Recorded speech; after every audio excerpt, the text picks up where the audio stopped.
What's up, everybody? Welcome back. Welcome back to the studio. Studio Spicy. This is it, guys. This is it. Today is the day. The final day of second season week. Have you guys enjoyed it? Has it been fun for you? I know I've had a good time. I feel like I've learned a lot.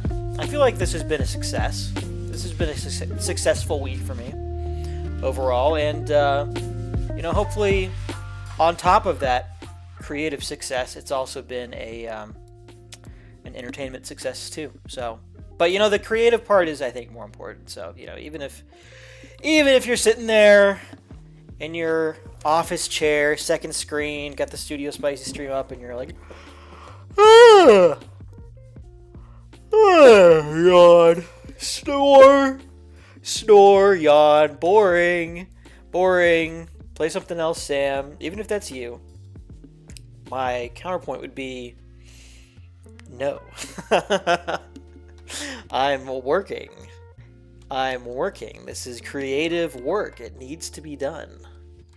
That is the purpose of this week. And I don't think anybody is sitting there like that either. But yeah.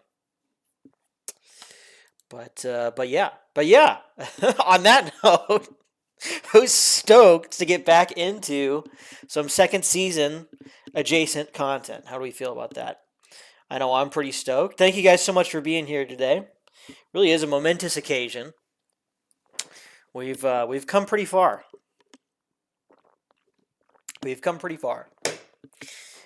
So what are we doing today? I was thinking we would continue tinkering. I was enjoying tinkering quite a bit last time. So I think that's just what we're going to do. The goal, what I would like to have happen by the end of stream today, we'll see if we can get there or not. We'll see. What I would like to have happen is to bring the stuff into Tabletop Simulator so that we can maybe start playing in Tabletop Simulator with some new updated components. Zach, what's up, Zach? Good to see you, buddy. Thanks for being here. I always appreciate seeing your name pop up in the chat room. Thank you. Hope you're having a great day, Zach. Happy Friday. I hope all of you guys are having a great day. But Zach especially, because Zach chatted, so that's the kind of special treatment you get when you drop a message in the chat. Alrighty, why don't I hop on over to the desktop scene here? Why don't we just jump into it, guys? So, here we go. This is the thumbnail from yesterday. I realized that the streams weren't automatically uploading to YouTube, even though I'm pressing the export to YouTube button. I don't know, guys. I don't know how this all works. I thought I had a handle on it. Clearly, I did not. But it's up now. Or at least day 2 is. Day 3 is still processing. So that will be up shortly as well. And then this stream will be up later today, hopefully, after that. I realized that we only did 4 days. I was going to stream yesterday. I think maybe I was calling it this stream, yesterday's stream. This is Wednesday's stream, the thumbnail for Wednesday's stream that we're looking at. I didn't end up streaming from Play HQ yesterday. We just kind of had a bunch of other things to get set up, and mostly like the big game pre-play stream that we did on the Play Games YouTube channel. And I also felt like, come on, how much second season content do people really want to consume in one day? So yeah, that's what happened there. Didn't end up streaming yesterday, but we're back today. We're back and we're better than ever, and we're ready to do some hardcore tinkering. Check this out, guys. So here's a thought that I'm having. Obviously, the overall goal of this, or one of the main goals of this project, is to find ways to streamline second season for audiences that are not as initiated in the sport gaming hobby. It was still a second season day at Play HQ. Yes, it sure was. We played a great game. We played a great game last night on the PlaySpace. If anybody hasn't checked that out yet, highly encourage you to go watch it, especially the last 10 minutes of the stream. Really popped off. Just an incredible. You got to go watch it if you haven't seen it. Um, but anyways, yeah, we did get some second season on the table yesterday, despite it not being on the Studio Spicy channel. But anyways, so here we've got basically the actions that happen on a turn, on a sequence in second season. First, we roll the dice. Everything starts with a dice roll. I guess the unspoken first step here is that you're choosing the play call settings. So, I'm operating mostly on the assumption that most people use these solitaire offense and defense settings on the game board. That's how I've been playing it, and I feel like for this iteration of second season, you can't ask somebody that's not super familiar with the way that football works and is played to make decisions like, which specific pass play or run play or whatever or defense are the teams going to call respectively.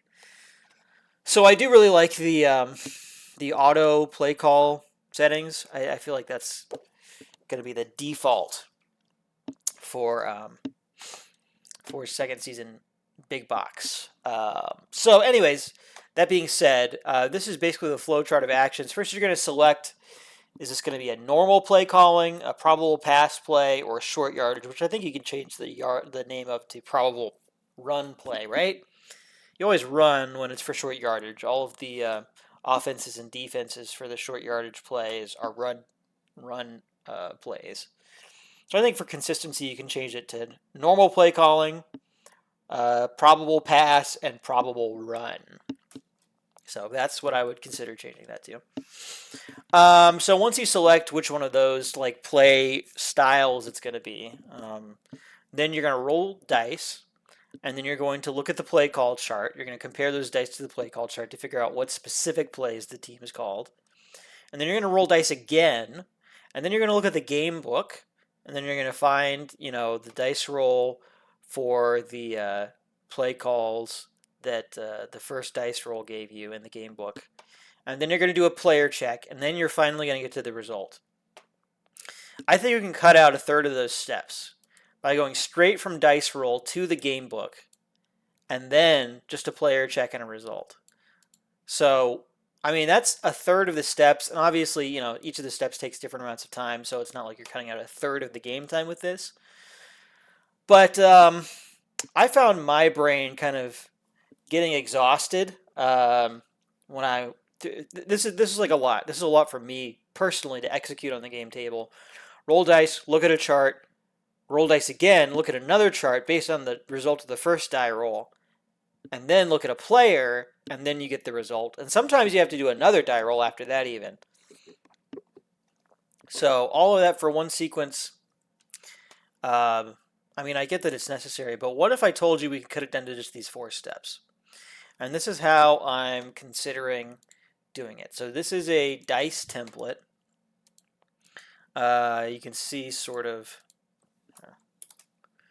this is for Tabletop Simulator. This is Tabletop Simulator sorts this stuff out. This is like the generic dice template that they give you, and then you can, put the results or whatever you want. So basically we're just going to have a 6-sided die. There's going to be 6 unique dice, 2 for each type of play call. So a normal play call, probable pass, probable run. There's going to be an offense die and a defense die for each of those. And you're just going to pick the 2 dice, roll those alongside the numbered dice that you're going to use for reference in the game book. And then you should be able to just, in one dice roll, go straight to the game book and start looking at your results. So that sounds good to me. That sounds appealing. That sounds like a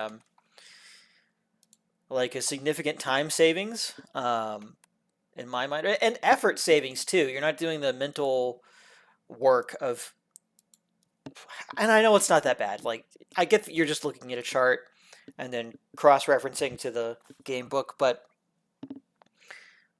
I don't know. This sounds good to me. So I'm good. This is what I'm going to try to do. We're going to make the dice. We're going to bring them into Tabletop Simulator. We're going to try to bring in the board that we made yesterday too, or at least some version of it. And then we're going to try to run a few plays in Tabletop Simulator with all this new stuff. So that is the plan for today. And I think we're just going to get started. I think we're just going to jump right into it. So let me figure out.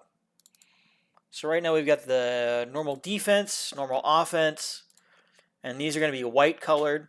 We're going to make the run play red and the pass play green, just to kind of color coordinate with what colors are already used to represent those styles of plays in the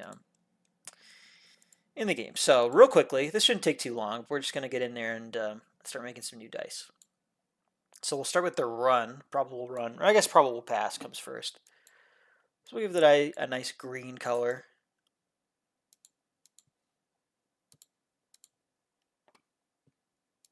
A little more saturated, something like that's probably good. And then I'm looking at my board here. It's a really smart way to utilize the mass production capability in Streamline. Yeah. I mean, yeah, that's another thing too. Is that like, I'm sure a lot of the reason that it's not already set up like that is because didn't have access to components like this when for all the years that second season has currently been produced. So I'm sure if we were starting from scratch, if we were designing the game from scratch, there's even more optimization that could go on here. But it's sort of a balancing act because all of the charts are already calibrated for the D6s and for this style, this sequence, this loop of gameplay.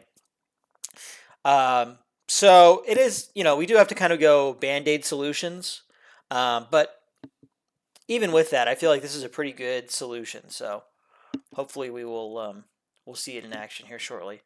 How would a team's play calling modifier affect this die? So, yes. So I think what you're talking about is like the tendencies, like the teams can either be like a pass tendency team, no tendency, or run tendency. So the tendency results will still be on these dice, and then when those come up, you will. I think so. What I'd like to do is to put the tendency results for the card sets that ship with this updated version of second season. I'd like to put those tendency results on the team cards themselves. So on the offense side, instead of just saying pass tendency, and pass tendency being the same for all of the teams, regardless of what their actual team style is, you'll have unique individual results on that team's card for what you reference when you get a tendency result there. So that is the idea. And that'll offer you a little bit more granularity in customizing teams, like personalities and what types of plays they like to run more frequently. So if like you could right now in the game, there's no way to say like, well, maybe there is a way to say it with like cheeky team card, like saying on the team card, this guy always goes for a long pass or something like that. But now what you could say is if you have a team that throws a lot of long passes, you could, on their tendency bar, just have like multiple long pass results so that when tendency comes up on the die, you will get that long pass result more often. Say a team runs the ball 75% of the time, or they run it 55% of the time. Are they both run tendency the same way? No, they wouldn't have to be. So a team that runs the ball 75% of the time could have like four, you couldn't get it to exactly 75%, but you could have 4 or 5, depending on which way you wanted to lean, run results on the team's tendency chart, I guess. It's 6 results. You're going to roll an extra die when you get to that tendency result, and you'll look at the team's tendency chart, I guess. 6 results. And then that'll tell you what the team actually does. So if you want a team that runs 50% of the time, you just have 3 run results when they go to that tendency. Or if you wanted to build in, probably if they actually run 50% of the time and that's like an abnormal amount, or 75% of the time, if they run an abnormal amount, then you would want to give them you would want to calibrate it so that when the tendency comes up, they're like more likely than not to get the run to represent that, to balance out what happens when they're not on the tendency rules. Does that make sense? Hopefully that makes sense. Being able to have more differentiation sounds great. If you ever did a college teams, you can get up to 85% run for some teams, but this sounds great. Okay, cool. Cool. Yeah, we'll see. I mean, this guy's the limit, right? We'll see where this goes. But yes, that is the plan. So, anyways, let me get back into making these dice now. So we're gonna do pass, and we'll change the text on all these to white. Turn this back on. This up here isn't gonna get printed on the die. That's just for my own reference. So this says long, long, long. And then result number 2 is medium, med. And then this one, result number 3 is tendency. I've actually had 3 and 4 be tendency. On the chart right now, each setting has one audible result and one tendency result. I'm thinking of handling the audibles differently. I was talking with Keith about this yesterday, and he was telling me that really the audible result is just there for flavor, which is kind of what I was beginning to realize. Because in real football, when an audible is called, that's the quarterback taking it in his own hands to make a split-second decision to change the call, the play call, the play setting, based on what he sees the defense setting up for. Not really the case when an audible comes up in second season. It's not when you roll in the audible chart, it's not reacting in any way to what the defense already has set in. So I'm thinking of either one, you can just sort of get rid of that flavor on the chart here, and just say that abstractly some of these plays happen as audibles, and you would lose a little bit of flavor that way if you want to play it purely for pure statistical realism, or if you're okay with a little more gaminess in your sim. There would be like, I'm not sure exactly what the mechanic would be at this point, but there would be ways for you to actually call audibles as like the quarterback, make decisions on behalf of the quarterback, reacting to what you see the defense setting up for. So I feel like that could be cool.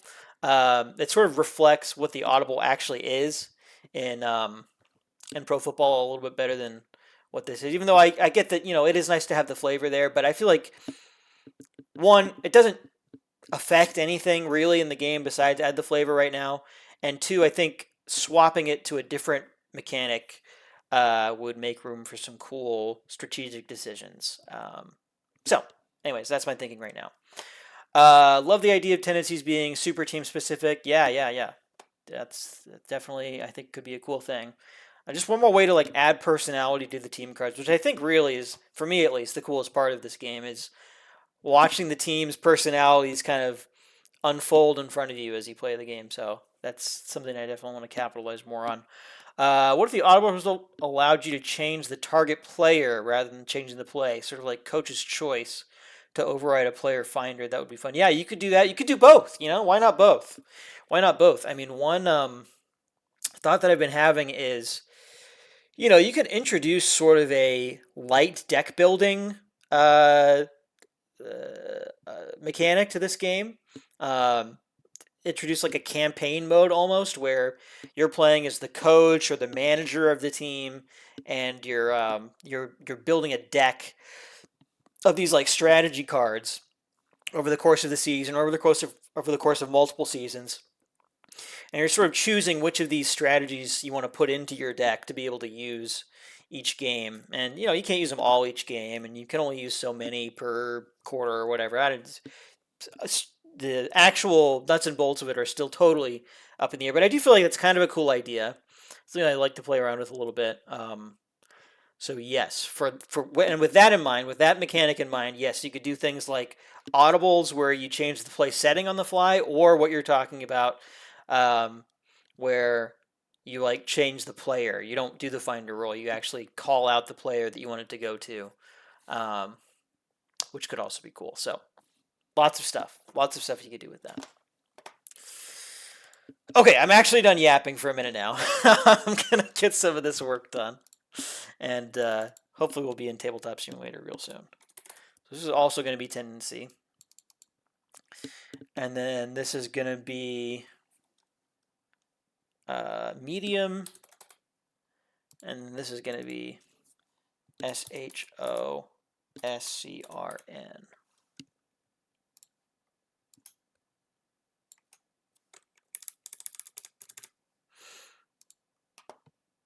There we go. File save. Oh, save as. This is pass offense.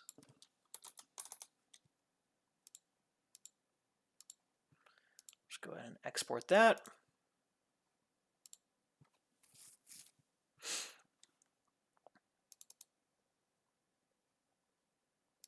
This folder, pass offense.jpg. Okay. Oh, shoot.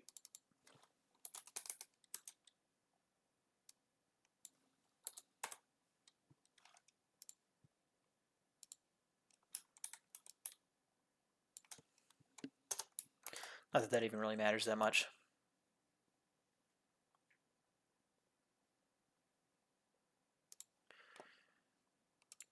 Yep, that's fine. We can replace it.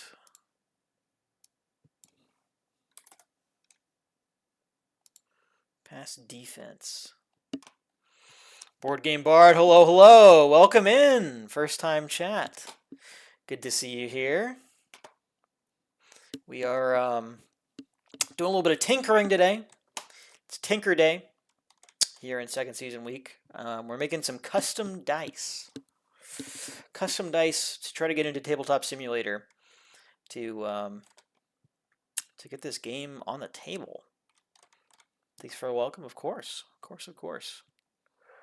All right, so that's we just did the offense. Let's do the defense now, which is just 4 passes and 2 blitzes.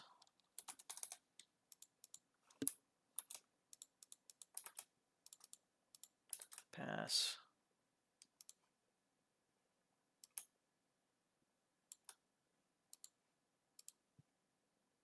Interesting that did not center properly the first time. What are we doing here? Why is that not working?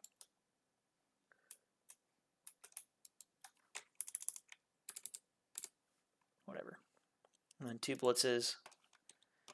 How long have I been cooking this? Well, so I'm in the middle of what's called second season week right now. I don't know how much how familiar you are.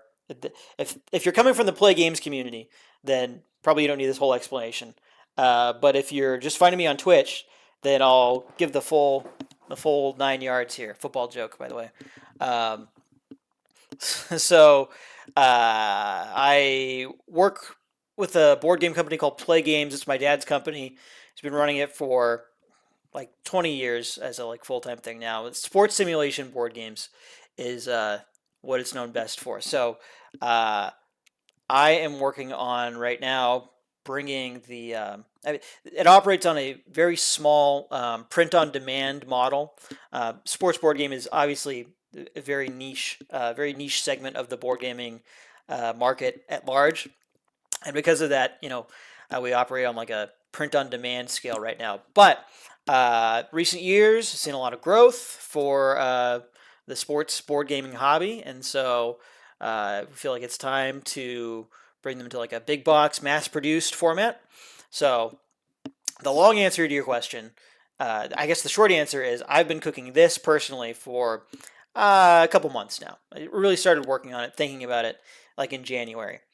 But the game itself, the game second season that is being brought into the mass-produced model has been out for it's been around for almost 50 years now. It's been available as a game that you can buy for like 20. So yeah. Hope that answers your question. If not, feel free to type away. Always happy to chat. Eat spicy goodness like a boss.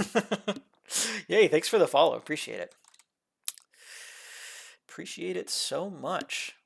Plus, you get to watch that nice little follower bar go up a little bit, which is always a treat. Alrighty. What are we doing here? This is Blitz. We need 2 Blitz results.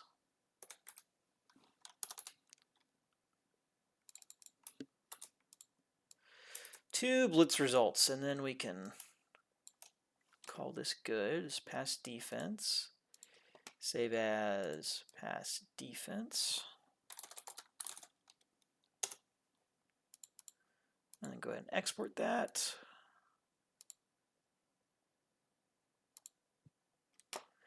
And then let's make the offense dice real quick. Maybe something like that. A little more red. A little more. Get a little more pigment in there. That's probably good. So this is going to be run. I guess we can do the defense shirt first. Why not? Why not? So it's just 4 runs.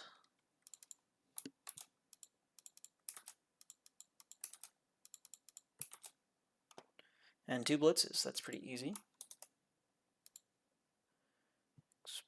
Export as, oh, hold on. Let's save it first.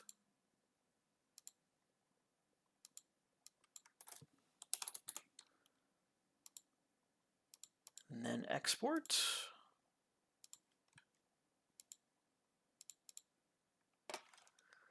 And then let's do the run offense. So that is going to look like outside, outside, tendency, tendency, inside, inside. Save it, export it. We're ready to go. Oh, no. Oh, I think I saved over the other one. Oh well, that's fine. Let's change the name here. All right, why don't we fire up Tabletop Simulator?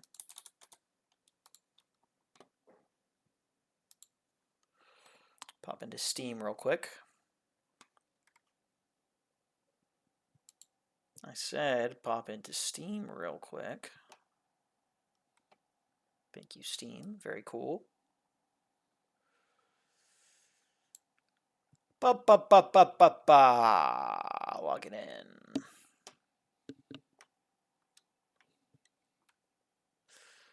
All right, let's get this show on the road here. Tiny Epic Dinosaurs. Wow, look at that. Any Tiny Epic Games enjoyers in the chat?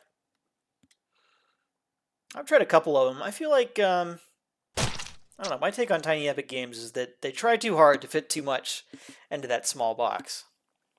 I'm all about small games. And I think, you know, the games themselves are cool. They're just like a little overdone. I don't think I feel like a lot of, no, I'm making broad generalizations here, but I feel like in general, it's easy to be scared that your game doesn't have enough design to it.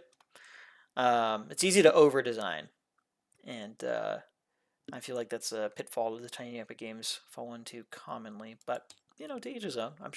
I know there's people out there that love this game, so maybe it's just not for me. Single player is what we want. We can just close out of this and get a new thing going here. Let's see. Classic Tabletop Simulator. I don't know why they don't just automatically default you to the rectangle table and the museum background. That's all that anybody wants to use in this. Why would you want to play a game in the middle of a cathedral? Especially with like no blur. There's no blur on the background at all. It's just like a photo. Come on, Tabletop Simulator. What are we doing here? Give me the museum background. That's what I'm talking about. Now this is a board gaming environment.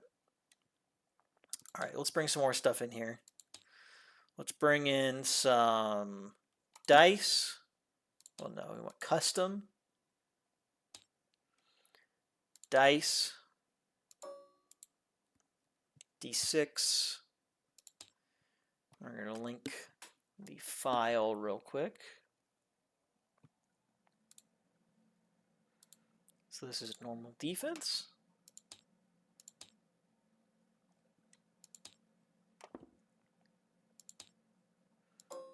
This will be normal offense.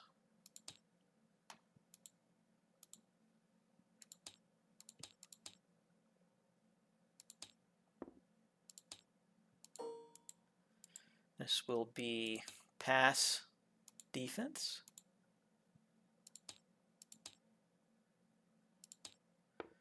This will be pass offense. I guess I should probably check these to make sure the stuff is loading in correctly. Oh yeah, look at that. Look at that, guys. It's beautiful. All right, and then we'll do the run defense.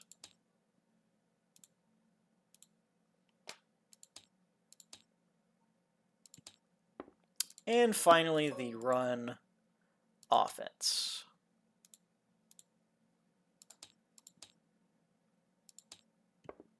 Okay, and then we're also going to need we're going to need a black die and a white die. 2 regular dice.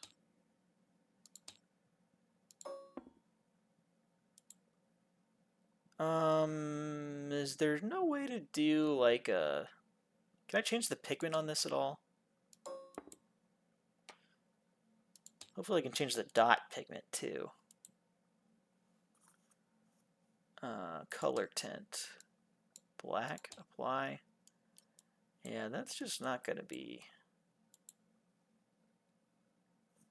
good, is it? Now I guess we have to go with a rounded corner die.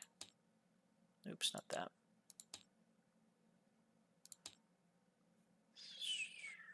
Guess I could make my own, couldn't I? Ah, that's too much work. We don't need to do that. We'll just have a square corner die and a round corner die, and we'll just have to live with that. Oh, you know what? We need a D20 too. 2 dice, plastic, D20. And we don't want a purple D20. Just give us a nice black D20. Okay. Okay. All right. So basically what's going to happen is you're just going to have a fistful of dice that you roll all at the same time. You're going to pick which play call setting you're going for. So we've got, normal, pass, run. So let's say we're going with a normal play. And you're going to grab all of these as well. Let's say we're doing a pass play, just so we get some color in there. These aren't going to be part of the roll. So just gather all these up. And just roll them all. And now you can see immediately we're going with a tendency offense versus a pass defense. So at this point we would look at I guess we'd have to roll another die. Maybe we need a third D6 that we use like for finders or whatever. Yeah, you know what? Let's go and get a third D6 in here.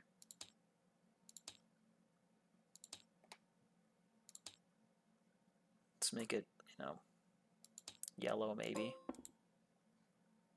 Grab the red one and just change the tint to like yellow.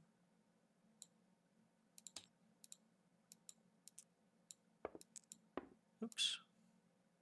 So, if it's a 1, we'll roll them again. Okay, so it's a short or screen pass versus a pass defense. We're looking at 23 on the chart in the book. If we need to look at a finder, it's going to be 16. And this die we're probably just not going to need. And I guess if the finder asks us to roll again on like the XR column or something, we just have to re-roll these dice, I guess. I could see a case being made for, you're rolling 2 more dice that you use to check the finder for the second roll if you need to. But that feels like, you don't need to roll that many dice all at the same time. This is already quite a few to gather up and roll, but doesn't feel unreasonable. Long pass versus pass defense. Yeah. Oh, yeah. Oh, yeah, this is great. This is quite good. Okay, so let's... what do we do next? Should we try to bring the board in? I'll show you the board I was working on yesterday. Crack into Blender real quick. You can see the board. I'm not sure how well this is going to translate into Tabletop Simulator. I've only played around with bringing 3D objects into Tabletop Simulator a little bit, but I guess we could give it a shot, huh? So here is the like two-piece board that gets sort of attached, and then there's it's got these tracks on it. You can see how these little pieces. Well, let's bring it back down here so you can actually see. So there's like these little pieces, these little tokens. They're going to slide around within the grooves of this board, or at least we'll see what the manufacturer has to say about that. This might be overdoing it a little bit. We were sort of looking at the Lord of the Rings Duel for Middle Earth board when we were coming up with this yesterday, and it's got a similar board. It doesn't have this piece that like sort of comes over the top to lock these into place. It's just sort of sitting on the track, but it doesn't seem like it would be unreasonable to add that extra piece. And then this would be for keeping time, and this would be for keeping track of the downs. So yeah, that's sort of what we're looking at. Should we see if we can bring this into Tabletop Simulator? I'm a little skeptical that it'll work. I know we can bring in the object, but the thing is that we kind of need a texture on this. And frankly, I don't really want to texture this. I guess we should. We should do it. We should do it. Let's get it going. I might need to do a little more Blender learning on the fly, but what is the stream for, huh? If not to learn. So let's get into Photoshop first.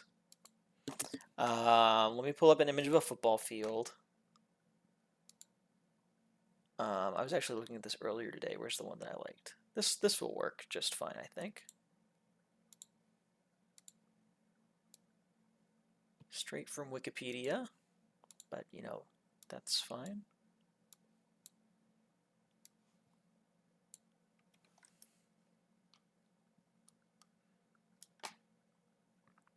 Gets the job done, right?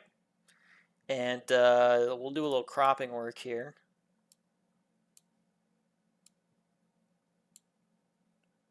Because we do not need really any of this. Like maybe cut it in half. Something like that. Probably something like this is what we want.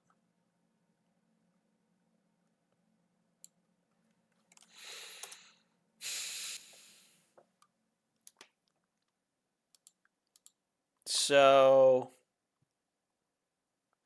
I think what we're going to want to do is project UVs. Whoa, what's up with my lighting all of a sudden? Anybody else seeing this? Looking kind of washed out down here.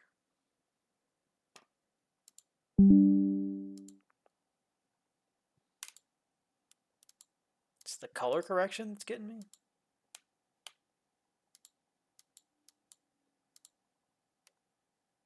No, doesn't seem to be. Let's try messing with the exposure a little bit.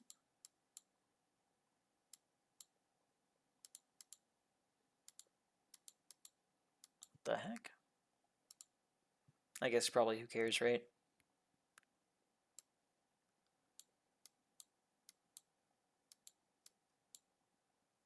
Whatever. It is what it is. Where were we? Okay, so we've got this. I need to figure out how to project the UV of this in Blender. So let me see. Jerry, what's up, Jerry? Doing good. How are you?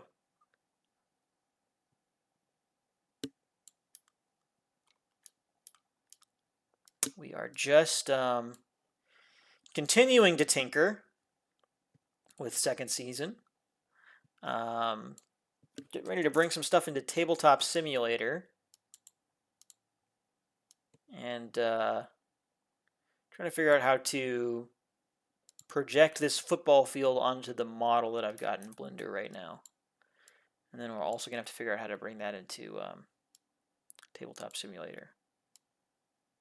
So we got our work cut out for us. A bit tired for some reason. Well, you know, it's Friday, so got the whole weekend to rest up here. Coming real soon. Save as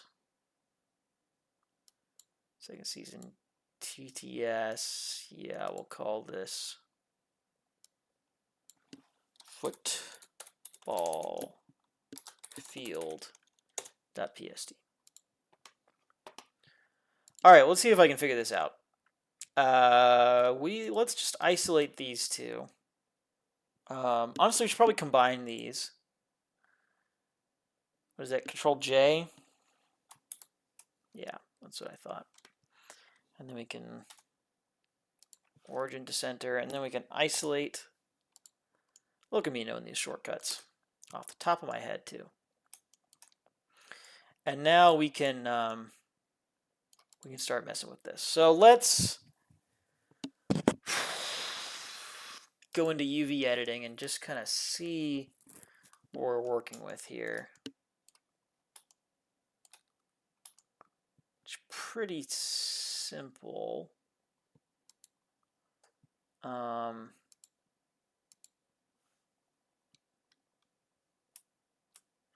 Object. Oh gosh. I really don't know anything about how this works.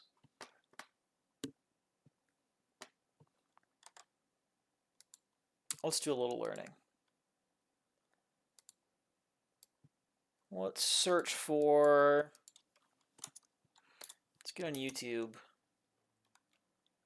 Let's do Blender project UVs, UV map. Project image, Blender UV project image. Yeah, let's try that. That's probably what we want. Lazy UV mapping, perfect. In less than 1 minute. At Walden University, we get the W. Whoa, Walden University. Okay, so let's say you have the. Alright, you guys want to watch this along with me? this 3D model for Helmet, and you want to map all these nice stickers onto the model. That's the proper nice. approach would be to export it to Photoshop and map everything manually, but we ain't got time for that. So instead, let's just project some UVs from a side view of the helmet. And just line this up. Okay, what is the thing that he used to do that? UV mapping, project from view? Project. How do you get into that UV mapping menu? Let's just project. Is he showing keyboard inputs here? Let's just. So you just click something. Oh, U times 2. Okay. That makes sense. U probably does open up the UV mapping menu. Project some UVs from a side view of the helmet. And just line this up. Perfect. Let's slam that texture into the base color, and we are almost there. So let's do the same. Let's go to the front. Quite lazy, but I like it. Let's see if we can make it happen. Let's okay,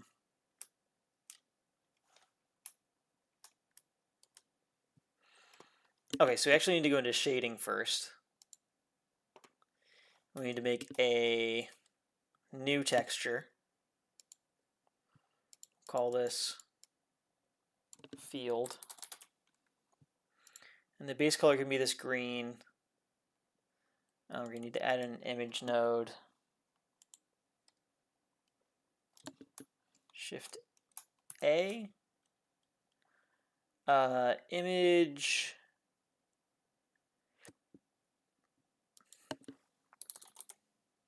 Image texture.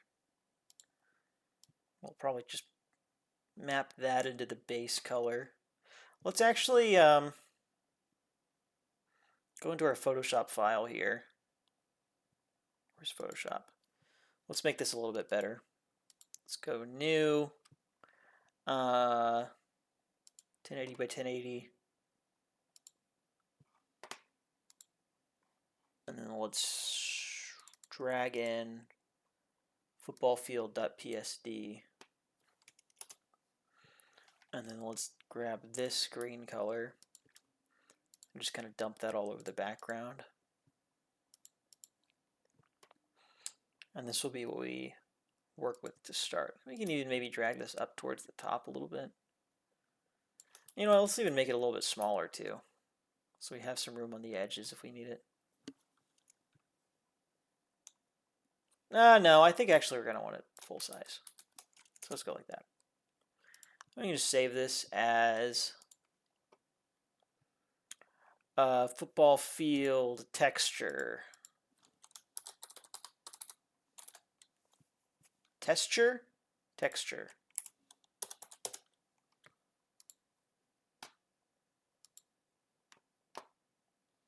Cool. Back into Blender. Add the image. New image. How do I search? How do I add an image here?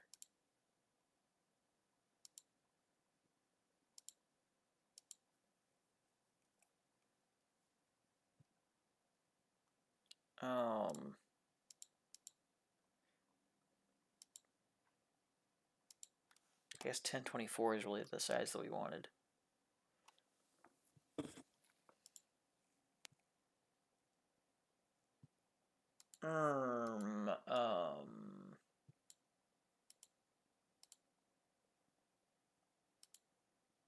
Oh, open probably is what we want.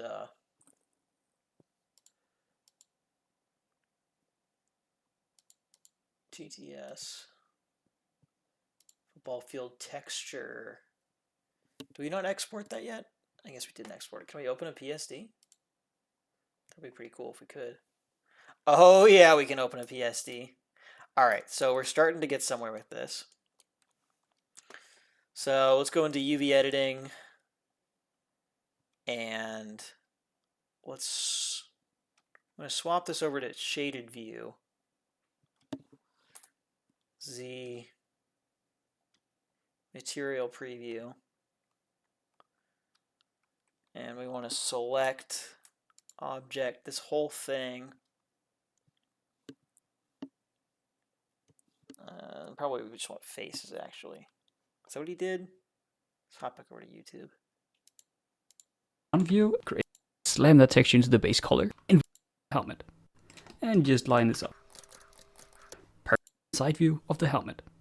And just line this up. Yeah, perfect. He's grabbing faces, I think. Okay.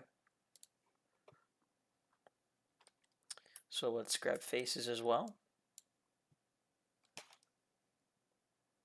And we press U.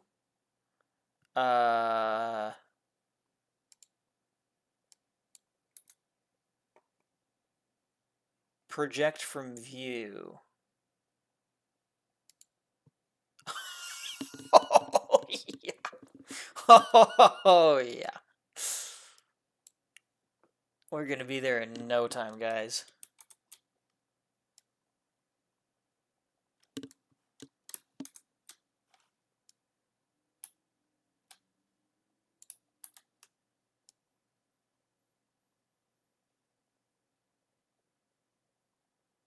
So we need to like something like that, basically.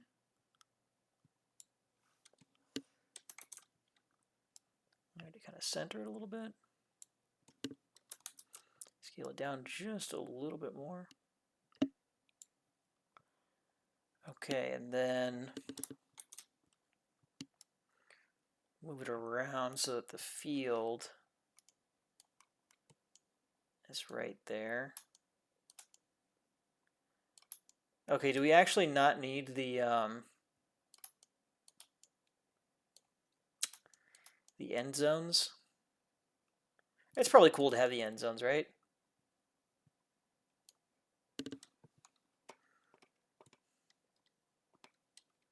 Yeah, it's probably fine. You know what, we can actually scale this up a little bit too.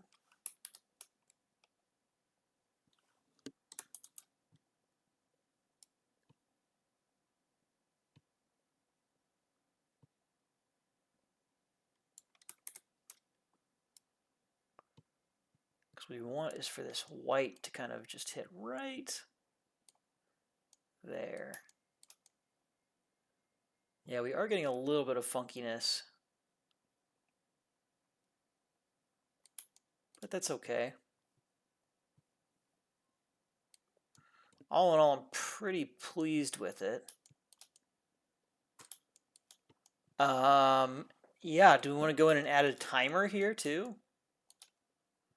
Probably, huh? Probably. Okay, let's do that then. So I think what we want for that is just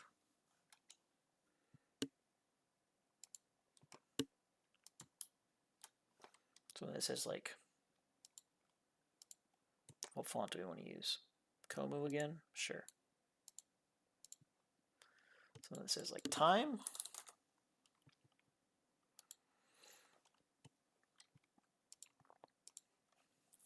Make that nice and small. And we'll just go 1 through 30, right?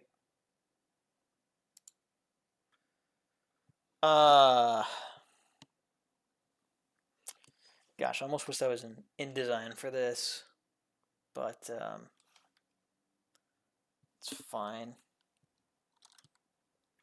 Is one space between each number going to be enough?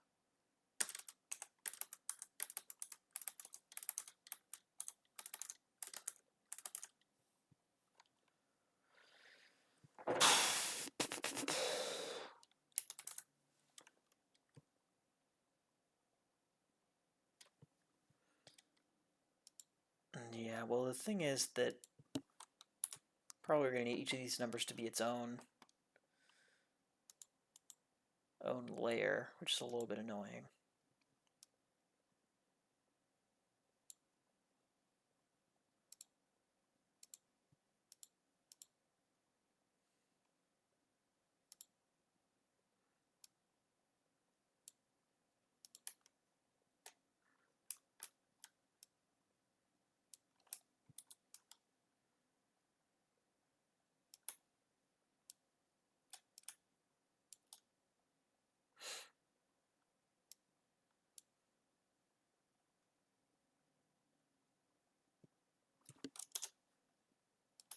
Yeah, probably like that.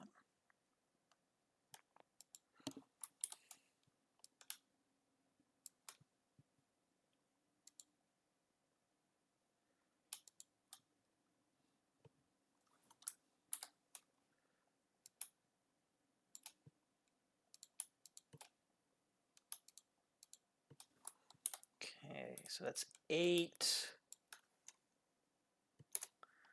go ahead and make it 10.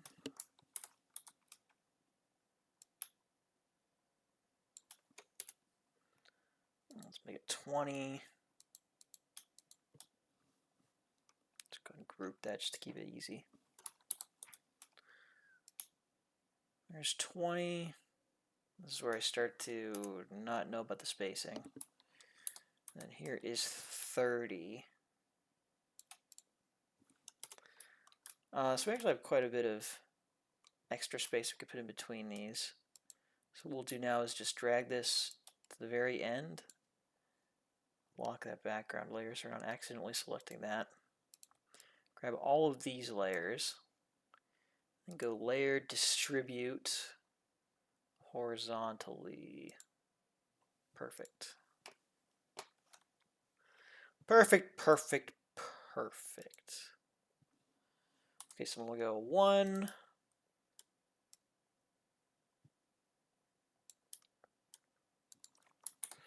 We'll just have to copy all of these. Use kind of the same system here, probably.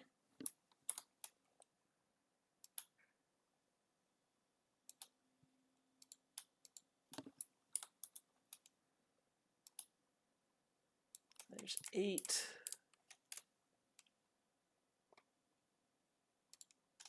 Make it 10.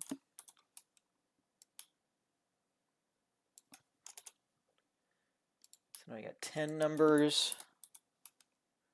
Here's 20 numbers, and of course we're going to go in and change these numbers in just a second. Here is 30 numbers.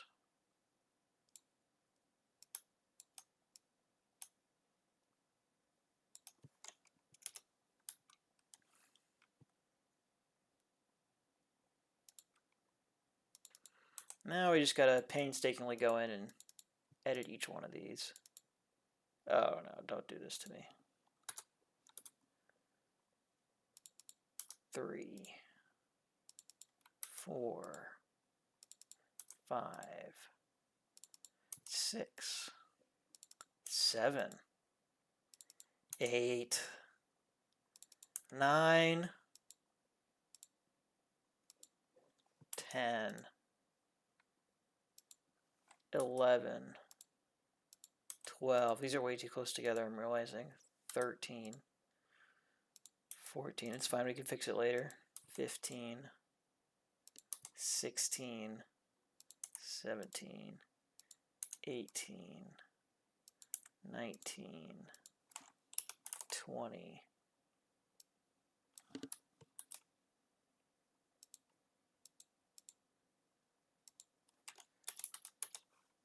21,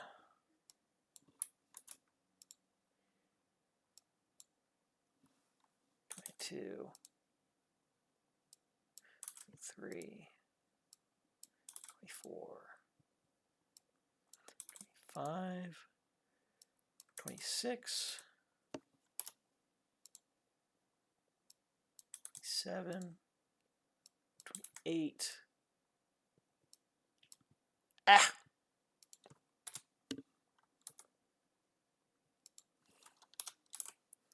29, and finally 30. Okay, so let's see how much room we need to give this. You bring these over here, bring that all the way over here. That'll probably work. And then we can just grab all of these numbers and do the same thing. Layer, distribute horizontally. That's a little bit better. Still a little hard to keep track of.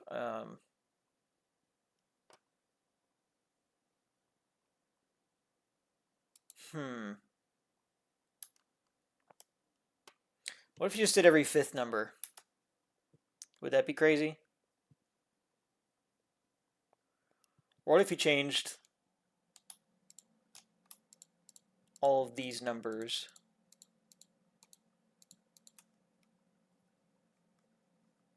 Everything except for every fifth number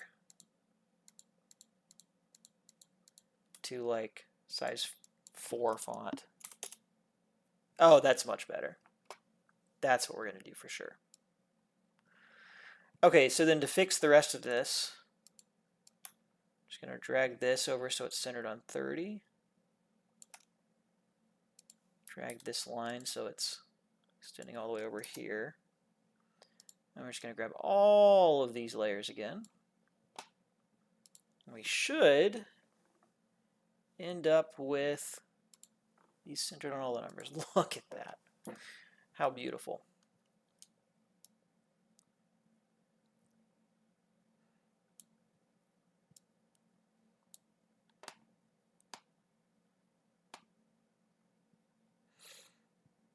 Brian, hello, hello. Good to see you here. Wouldn't the timer only need to go up to 15? Does it? I thought for each quarter you make 30 strokes. There's 6 boxes. Each stroke gets 5 boxes in it. For each box, there's 6 boxes each stroke. 4 15-minute quarters. Well, in full play though, it's timed differently, isn't it? It's timed in strokes. And so, right, yeah. No, you're good. No worries.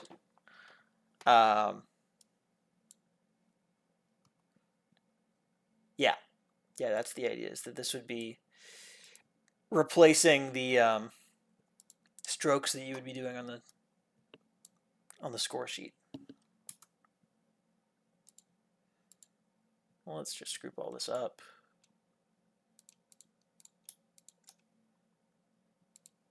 Timer. I kind of put it like over here, maybe.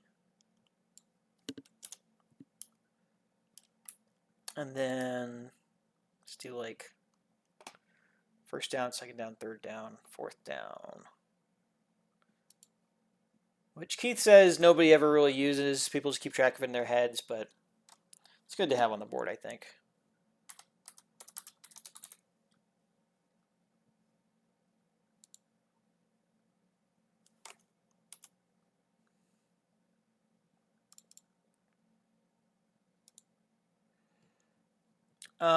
Should we go with the official second season font for this? Optima. Oh, do I not have Optima? Alright, I guess we're not going with Optima. Komu it is. And we can change the spacing so it's a little closer to each other.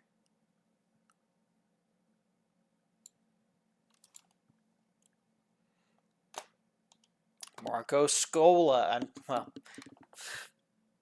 what's up? What if instead of converted ticks to time, what if you converted ticks to time so each stroke is 30 seconds? Yeah, you could. I mean, that's probably what it's supposed to be, right? I imagine that's what the 30 strokes is supposed to be representing. So like each play on average takes about 30 seconds? Yeah, takes about 30 seconds. So after 15 strokes or 30 strokes, you've averaged about 15 minutes. I imagine that's supposed to be what it's, what it's doing anyways. Good to see you, though. Thanks for tuning in, Marco. Oh, and thanks for the follow as well. Why is it not doing my I'm supposed to have a fun little video that plays when it does that. I don't know why it's not doing that. Did it before. Don't know why it's not doing it now. Thanks for the follow, though. Appreciate it. I appreciate it greatly. Something looks off on the 1 to 5 on the timeline. Oh, yeah, you're right. Oh. Yeah. Yeah, wait. This is totally off somehow. What happened here? 2, 3, 4, 5, 6, 7, 8, 9, 10, 11, 12, 13, 14, 15, 16, 17, 18, 19, 20, 21, 22, 24, 25, 26, 27, 28, 29, 30.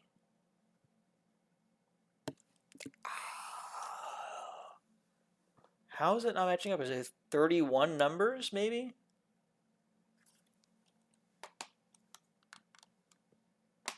Oh, thank you, Marco. Appreciate that. Brand new to Twitch? Yeah, it is a bit different, isn't it? It's a little different than YouTube.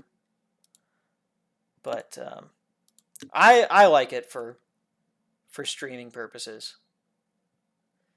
You have some neat tools you can make use of. Is the problem here that I need 31 marks? That's got to be what it is, right? Because it starts at 1.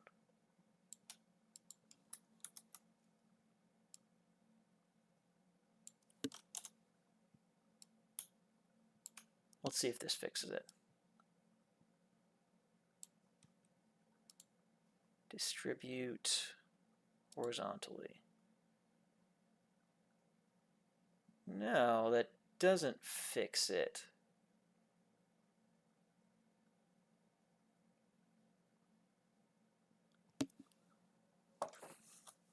I'm glad you pointed that out. This is it's kind of breaking my brain a little bit here. Distribute horizontally.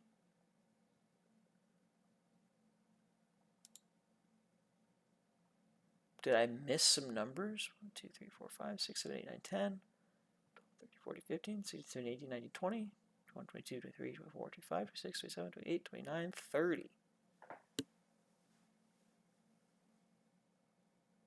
This is crazy, guys. I don't get it.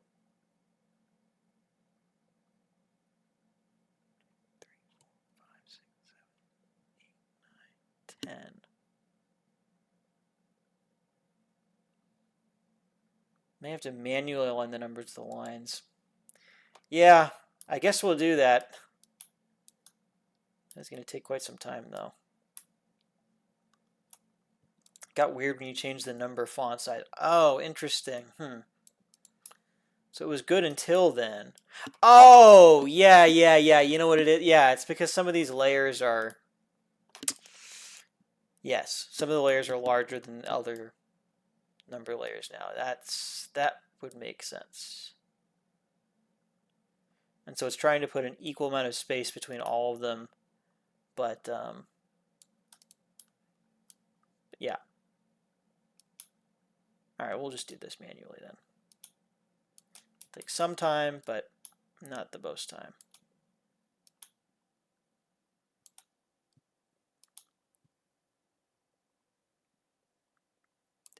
There we go. 7, 8, 9, 10, 11, 12,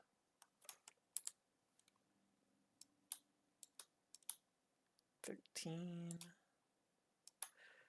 14, 15, halfway done, 16,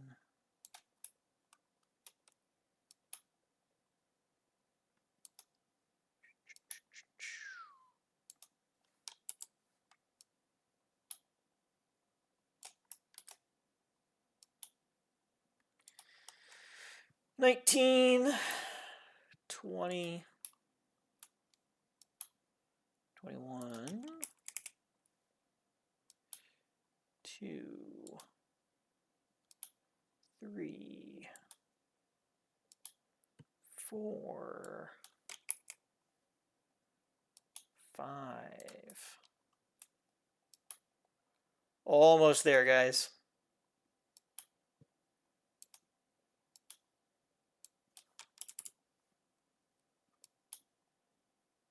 And we didn't need to add that last number in. It was just the layer sizes. We're throwing it off all along. Look at that. All right, there we go.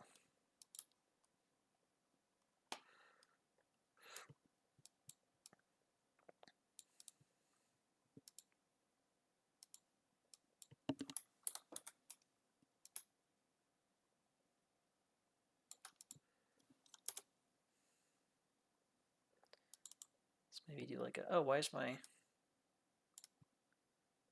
this not attached to my window?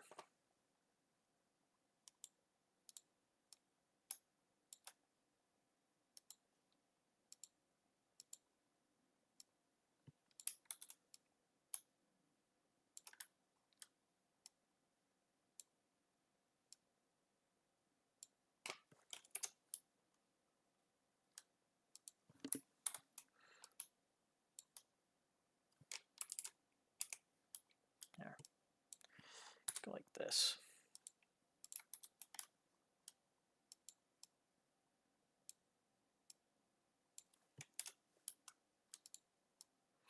That looks nice.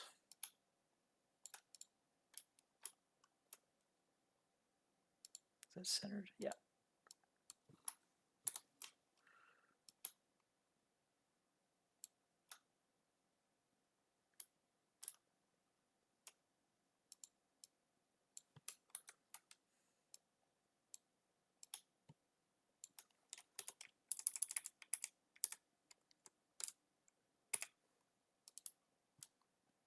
Obviously change the text here.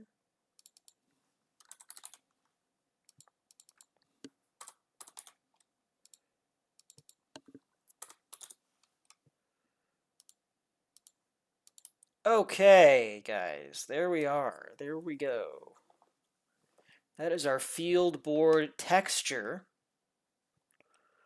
You know what I might do actually is just kind of take this and bring it down here. And then take this timer, kind of I can take up the whole thing here. And that'll let us sort of individually choose how big we want each of these to be in Blender. So let's save this. And then since we imported the PSD, this should just automatically update, right? Let's go back into shading. We can just find it again, actually. We'll reload it. Yep, there it is. Looking good. UV editing. Okay, so let's actually get a little more granular with this than the video was instructing us to do. Let's if I just press A,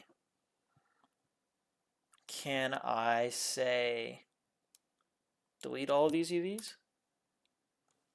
No. Oh, is there not a way to delete UVs?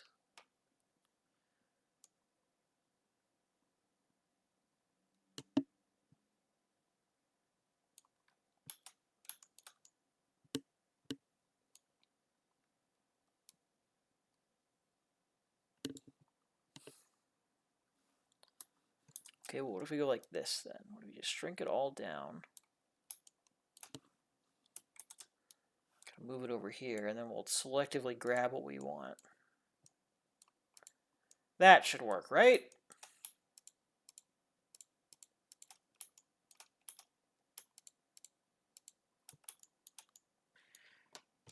Have to drop for it. We'll check back in. Love second season in Tabletop Simulator. Looking forward to seeing what we put together. Yeah, very cool. Yeah. Yeah, thanks for stopping in. Hopefully see you again soon. We will be here for a while, so.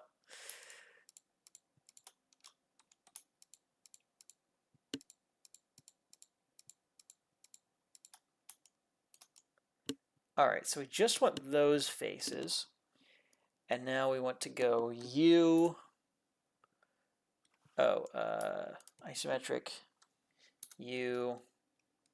project from view. Oh, perfect. How nice is that?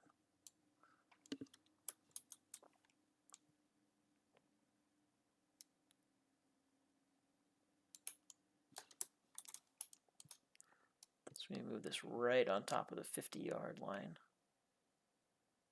Well, I guess that's not the center of this for some weird reason.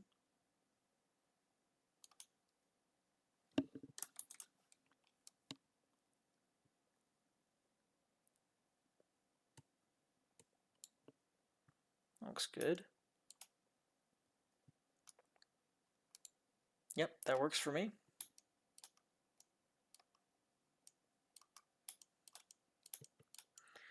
And now we will grab, let's see. You know what, we're gonna need to make a cut here so we can block off a certain. What if we just put the timer on this side and have the other side be for downs? It's more space than we need, but let's just play around with that. I guess we can just bring it up like this, right?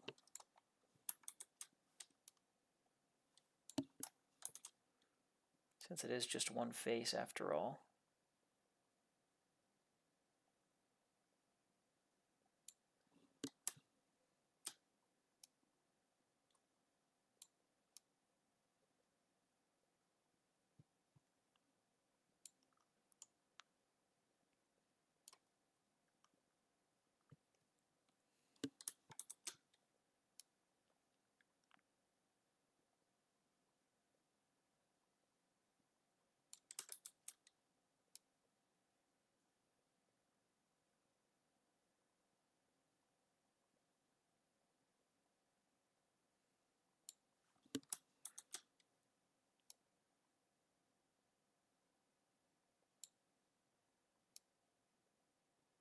Something like that.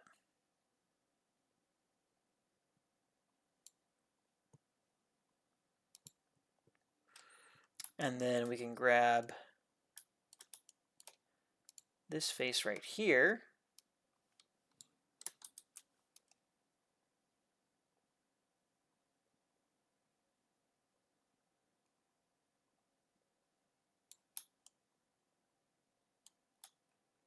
Actually, maybe we don't want that. Maybe we want...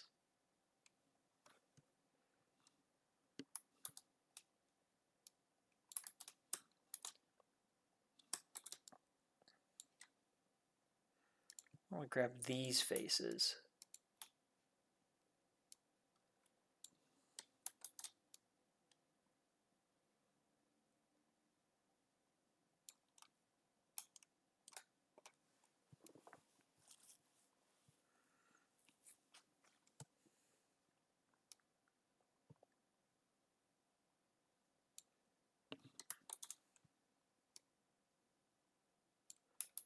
Okay, yeah, you know what? Actually, we're gonna mess with this a little bit.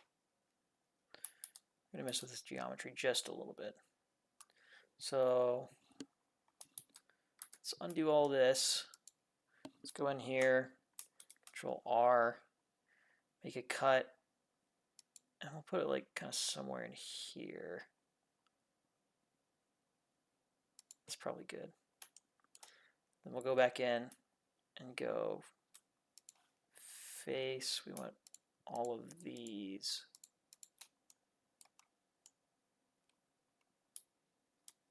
And then we're going to go U, project from view.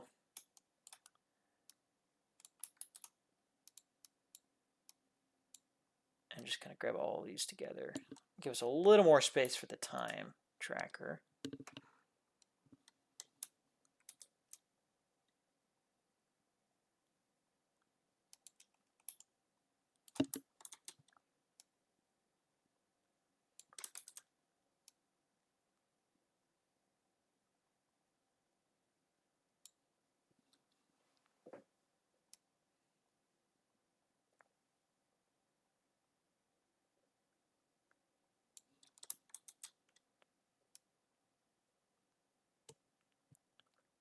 Something like that. Seems good. And then we'll grab this face here, and this will be what we will use to track the downs. Oh, I'm sorry, actually, we want not that face. We want these three faces.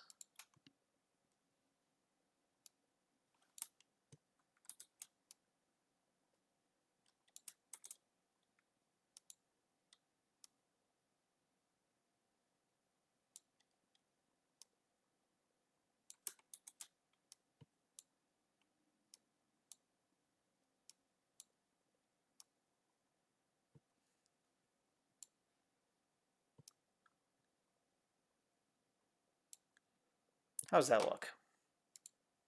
Pretty good.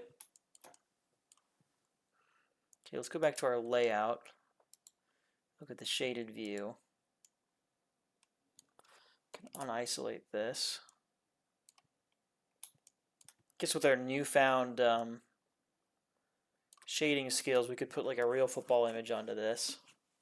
Might not be a bad idea.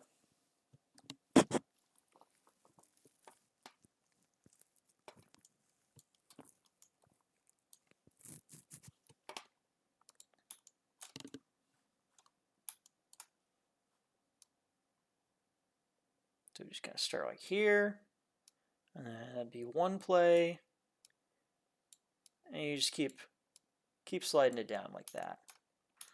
And then this, we just have like a little arrow on it, and you just, you know, use it to mark first down, second down, third down, fourth down, and it's all right there at your fingertips, guys. How cool is that? What do they use to mark where the first down is? What does a first down marker look like?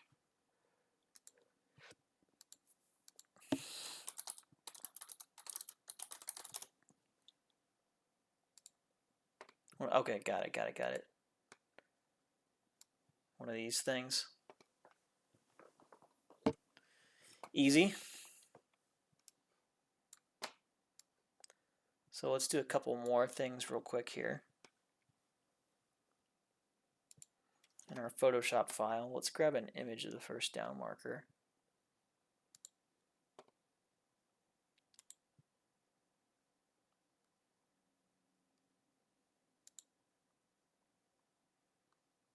Where's a good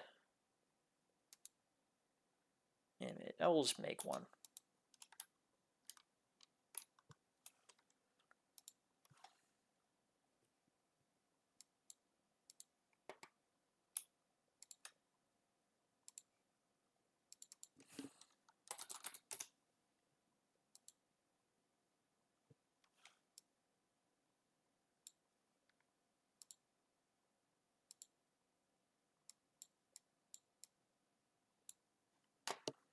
Now, you know what? I'm just grabbing this.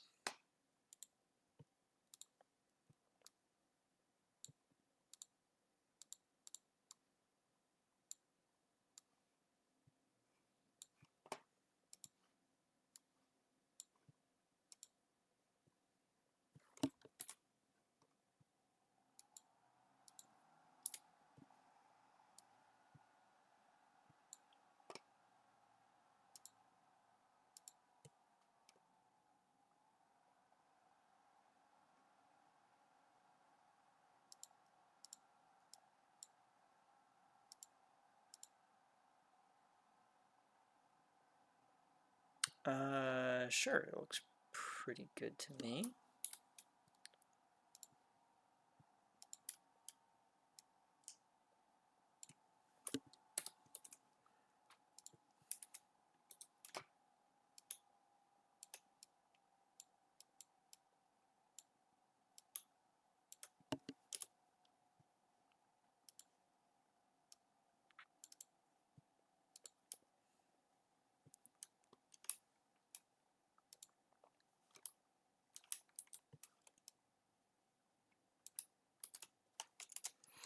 Okay, and then grab a football icon.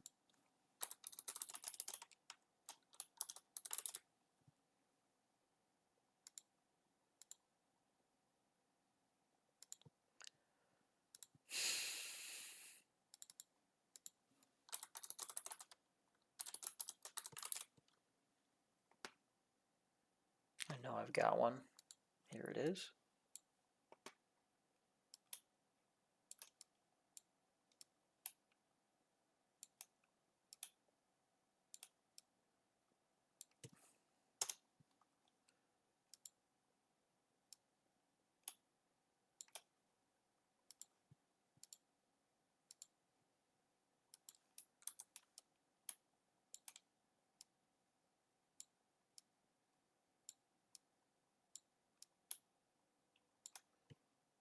I should make this yellow. Just seems like the right color. And then it's bothering me that the lines aren't white on this football.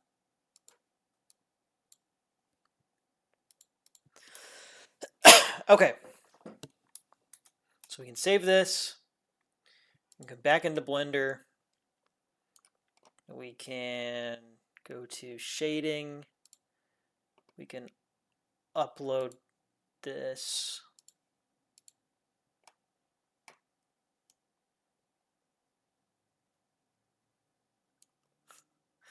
We can go back into UV. Well, let's apply the football field texture to both of these. To all of these, actually. Well, actually, I haven't decided what I want to do about those yet, have I? That's fine. Those don't need anything on them. But let's apply the field texture to both of these. Actually, we should probably just make new ones because these have like sort of a weird texture applied to them already. So let's just delete those. Go back into layout, Shift A, cube. Did it not make? Oh, right, it's gonna make a huge cube, right? Yeah, okay.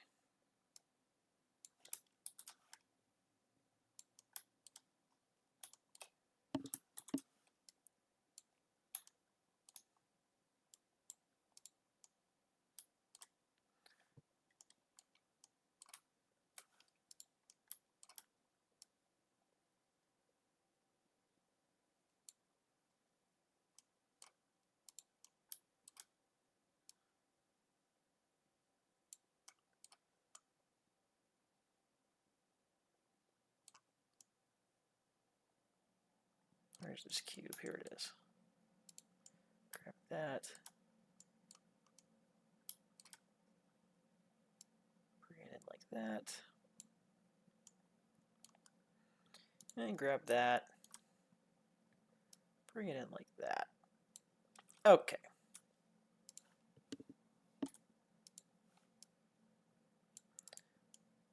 Very nice. I guess we need to make it sort of thinner too.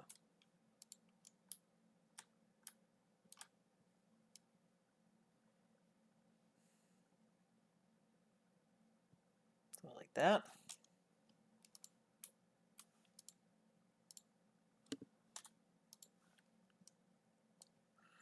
And now we can go into shading. Actually, let's do Shift D. Well, no, we'll add the shader first. Add the field shader to that.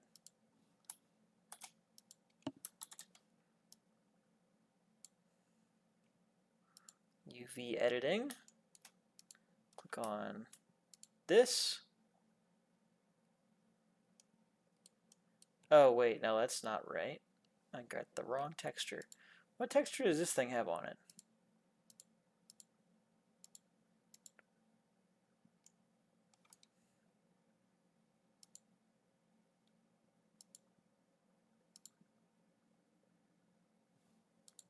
Looks like it's the same thing.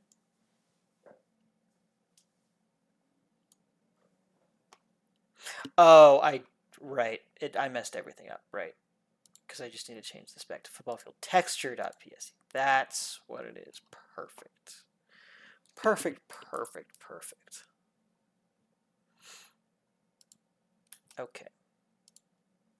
This looks like a mess right now, but we are going to get it all fixed very soon.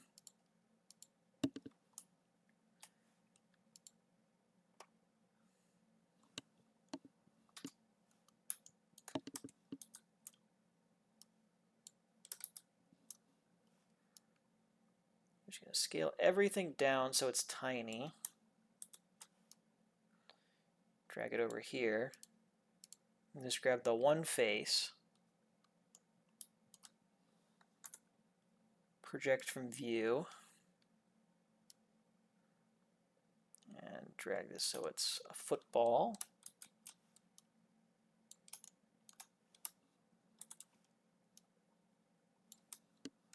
It needs to be even bigger.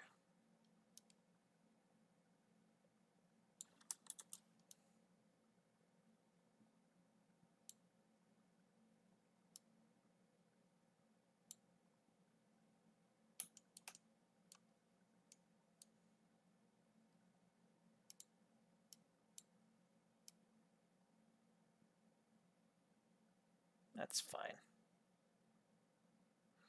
You know, it's actually probably fine if it extends this way too, though. Because it's just going to loop back around to the top. So that's good right there. Oh, I messed it up. Just like that. Okay, good. Then let's grab this object right there. And face A. Scale it down. I'll grab everything, scale it down. Move it off to this corner. And then grab just the face we want. Project that from view. Scale this up.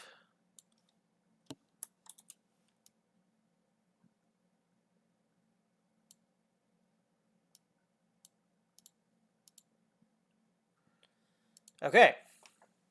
I guess maybe there should be an arrow on this too, huh?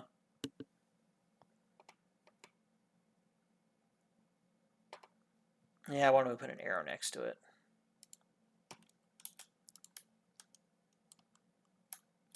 Oops.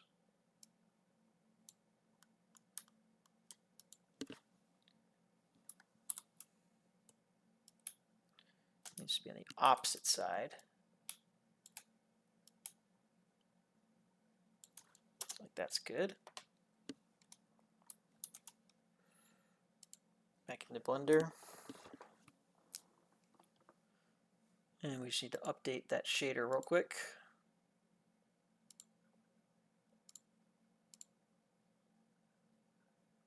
Okay. UV editing.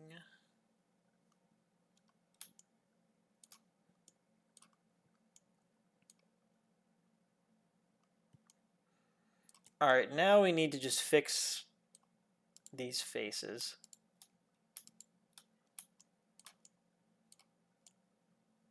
I think we can just kind of select like this.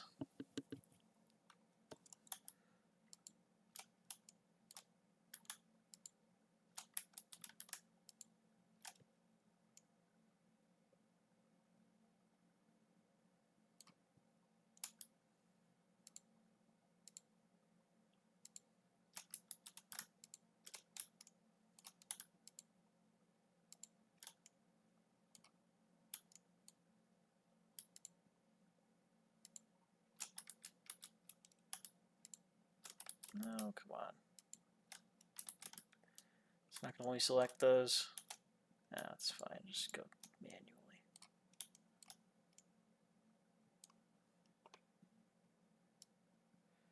Just going to move all that over there.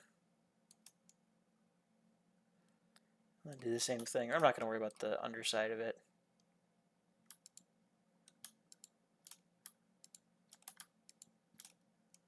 Select all of those. Grab all of these. Grab all of those. No.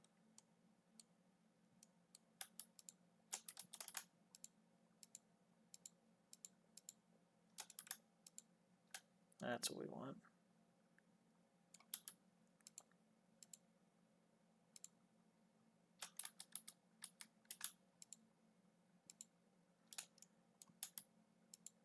Have to be very precise with these selections.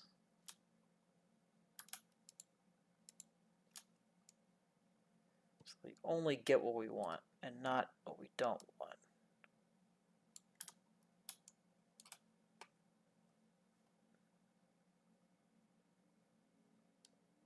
Oh yeah, like this. We actually do want all of these to be where they are.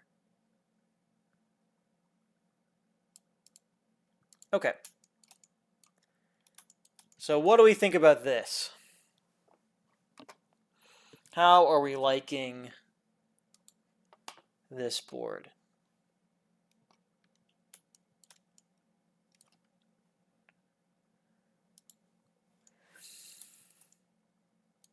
Let's see if we can bring this into Tabletop Simulator.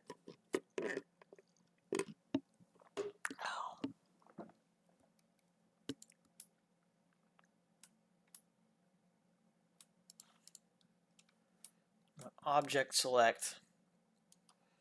I want to export selection as OBJ, I think.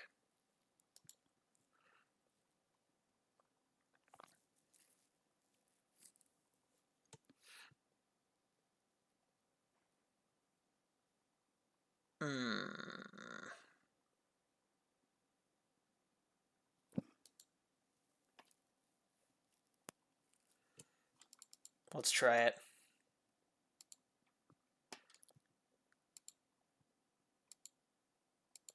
Back into Tabletop Simulator. I'm surprised my computer is not crashing out with all of the stuff that I've got open on it here. All right, moment of truth. You want a custom model.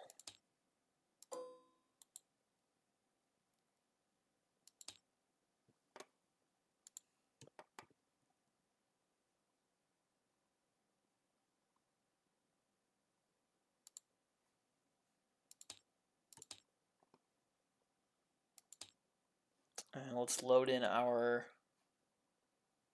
because we need to export this as a JPEG for Tabletop Simulator's use.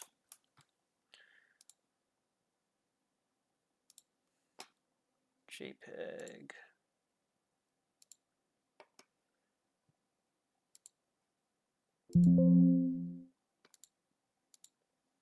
Reload that.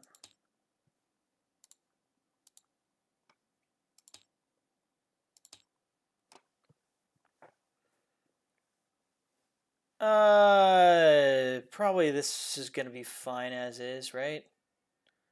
Let's just import this. See what we get. It's tiny, but it does sort of look correct.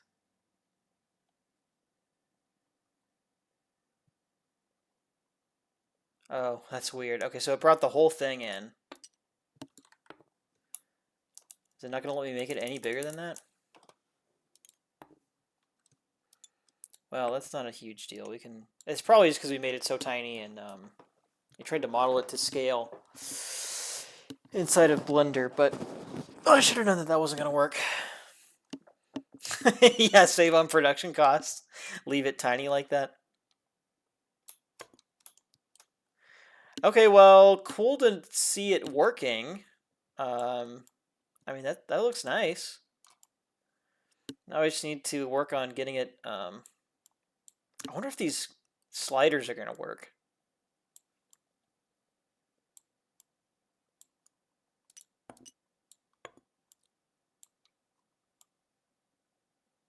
Yeah, let's, okay. So we got some problems to solve. Let's just delete this. We don't need that. Let's get back into Blender. First off, we need to figure out how to do export selection. Well, first off, we actually need to scale all of this up significantly.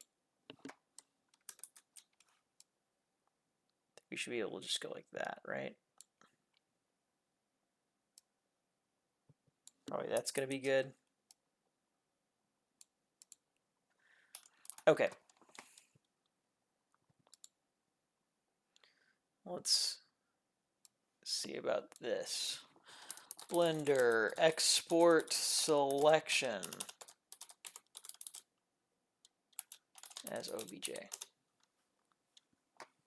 How do I export just the selected objects?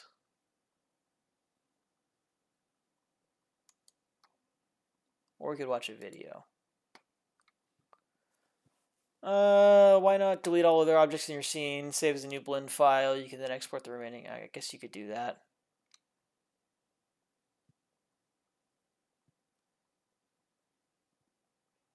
The OBJ exporter gives you this option to use selection only.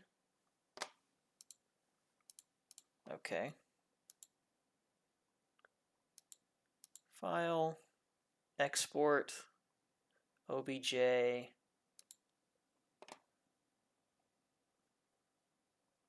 Selection only, perfect.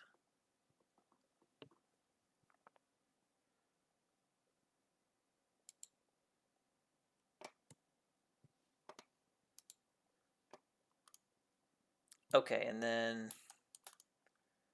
we can export this as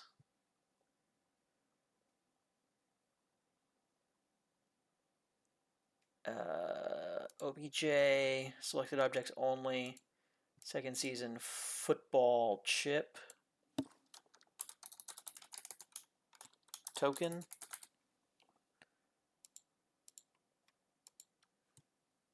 File, export, OBJ,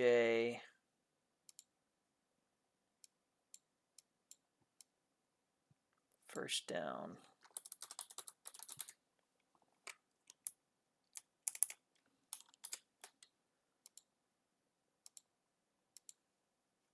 Okay. Back in here, let's give this another go.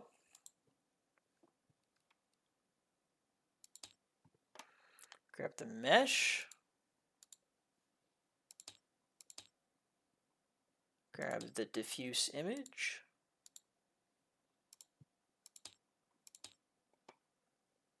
Import that.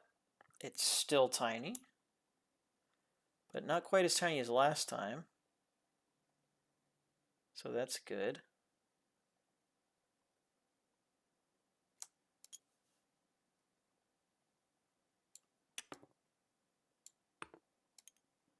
Well, there you go, guys. Check that out.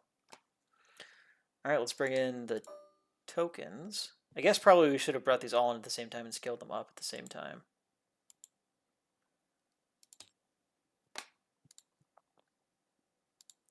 Here's the first down token.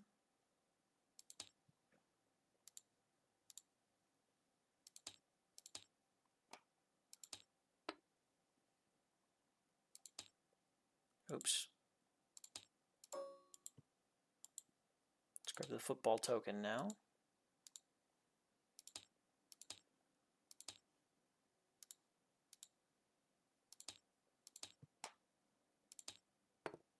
Let's actually delete this and bring in a new model for the field so we can scale them all up at the same time and make sure they're the correct size.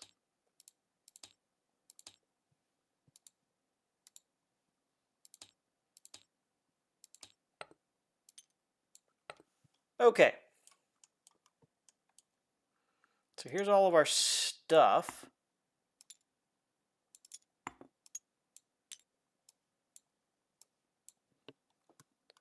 Let's scale it up.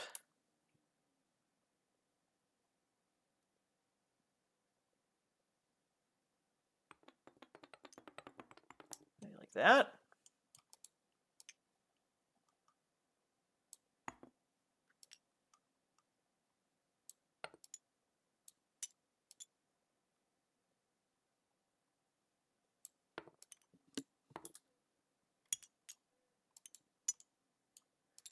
I have a feeling we're going to have a hard time getting these to slide in there. Doesn't feel like something we have precise enough controls in Tabletop Simulator to accomplish, really. It's a shame, because you can see how perfectly they would slide in.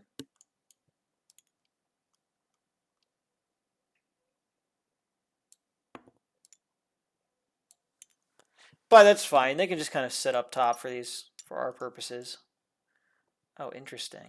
I guess it doesn't count that as like a hole in the board.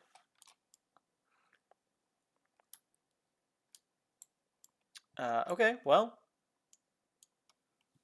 that's kind of what we were hoping to do here, guys.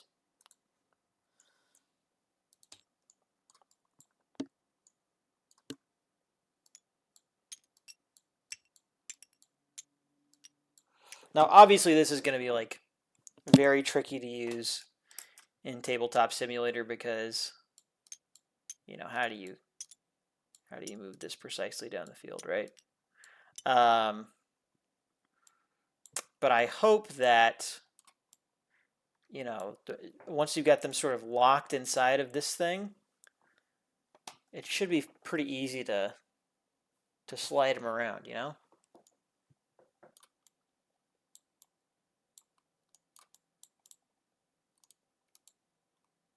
Is 21 getting cut off there? No, not really.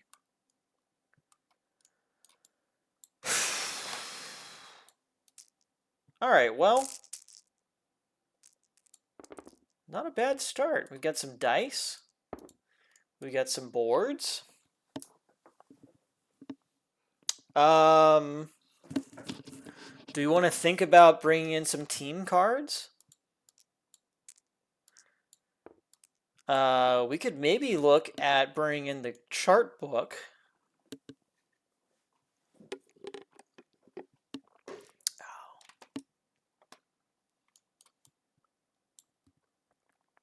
I guess we need these tokens too, huh?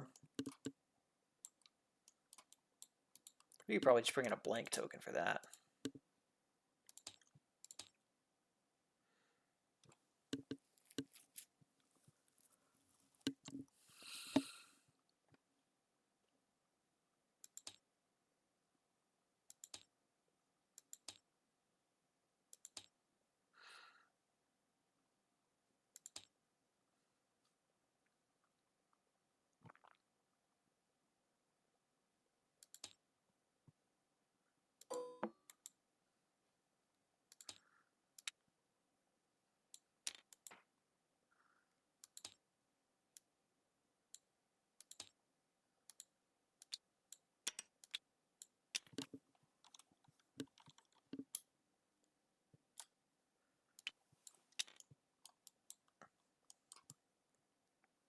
It's weird that it just hovers over the top like that.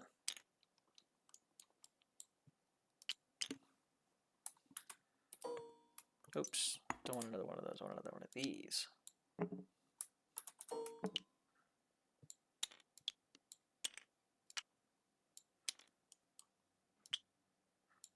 Not the most sophisticated tabletop simulator stuff I've ever seen, but you know, I feel like it gets the point across.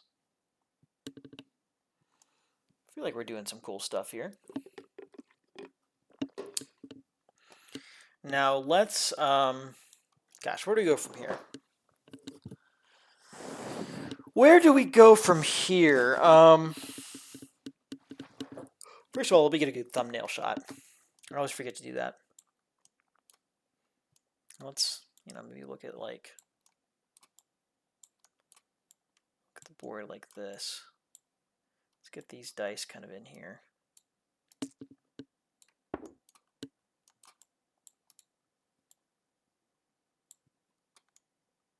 Oh yeah, that's a nice thumbnail shot. Beautiful. Okay, cool. Don't let me forget where that is. It's at 149, 149.30. Okay. Yeah. So let's see. What else am I thinking here? What else am I thinking?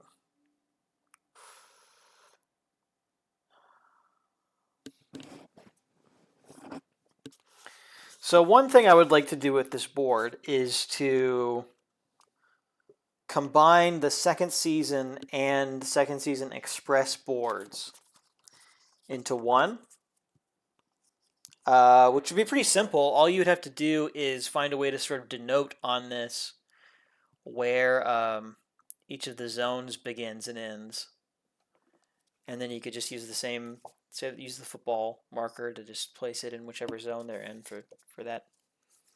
For express, why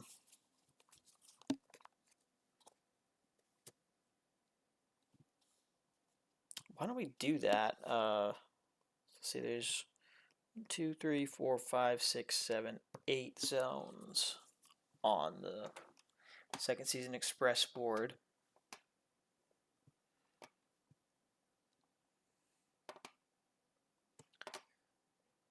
Why don't we go back into Photoshop? And well, it should be pretty straightforward. Let's just add some rectangles.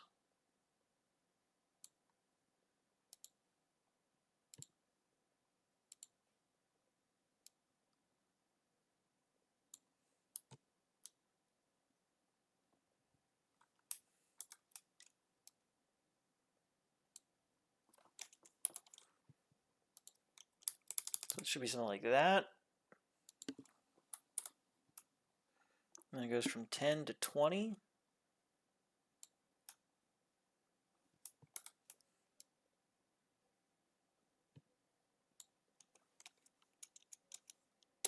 Oh, we got game group night tonight? That's fun, Brian. Well, I hope you have a good time at game night. And thanks so much for stopping in. I'll see you later.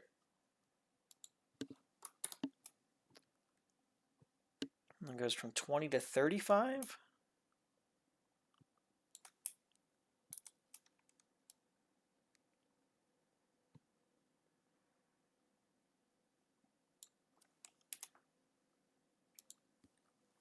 And then from 35 to 50.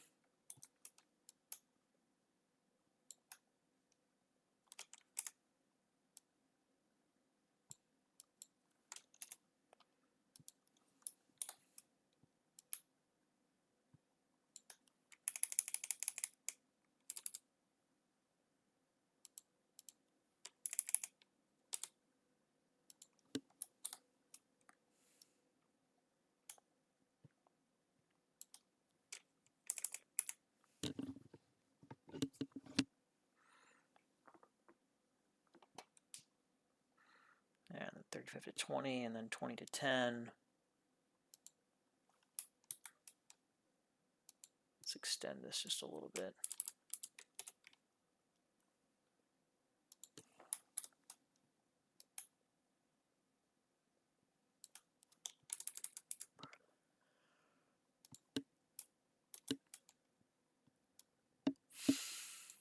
tired over here.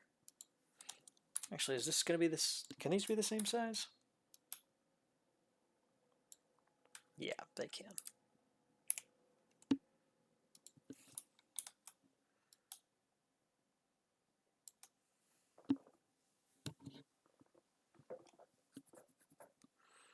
And what if I grab all of these and do the distribute thing?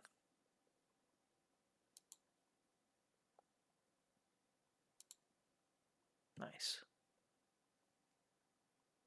Very nice. Okay, so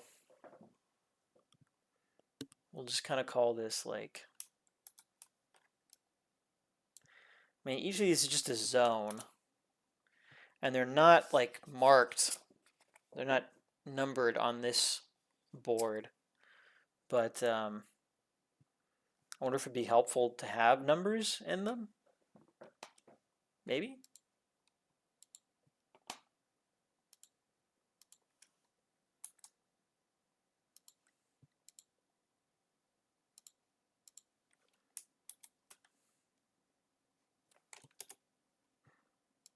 Drop that to like size 12. No, smaller. 6.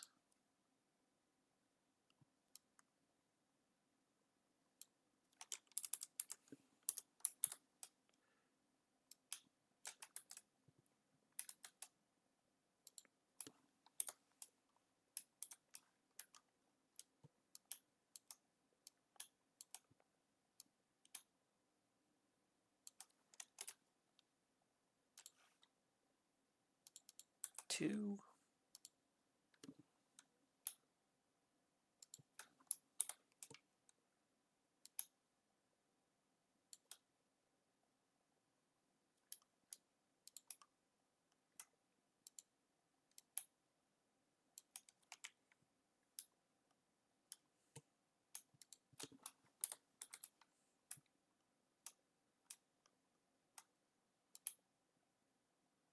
They're going to be all out of whack, unfortunately.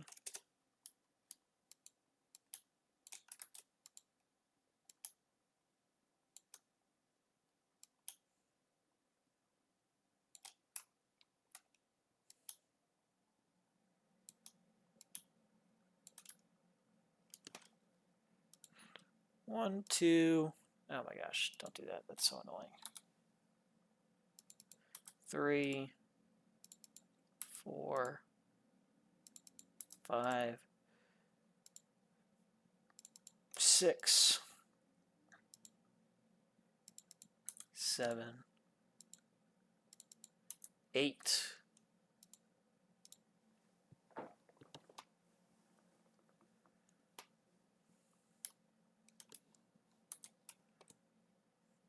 Let's go back into Blender.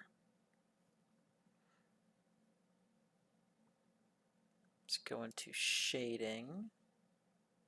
Update that file. And then UV editing.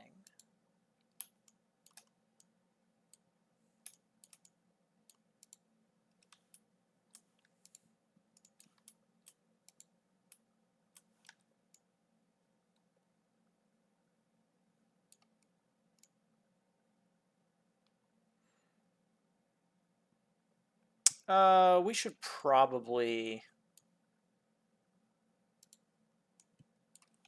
extrude that out a little bit, actually.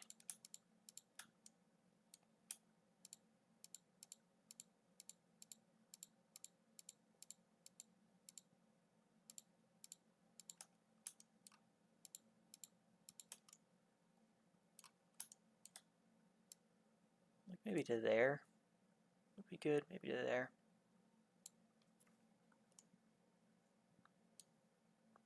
Yeah, a little more, something like that. Seems good, and then we can go into UV editing and just grab these faces.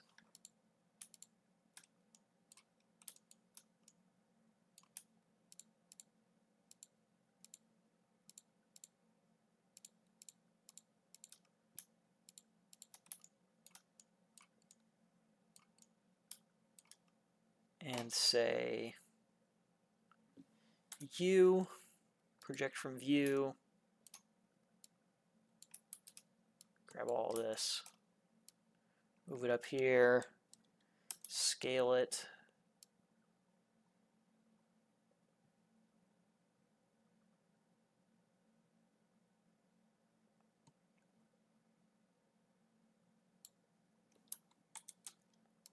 And just kind of drag and arrange. Looks like we need to scale it a little bit more. Oh wait, no, it just doesn't quite match up with the football field. That's weird. Should match up almost exactly.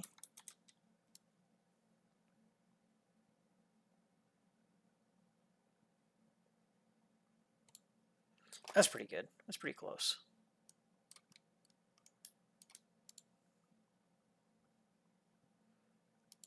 Well,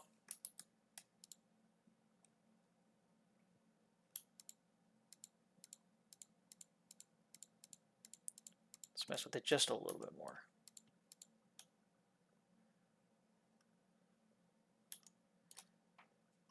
We are looking at it isometrically, so we should be able to just see exactly where this needs to go. That's good, right there. Although it doesn't capture the 50-yard line very well. Maybe the scaling is off.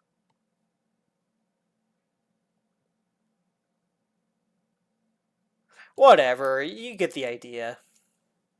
It doesn't need to be perfect.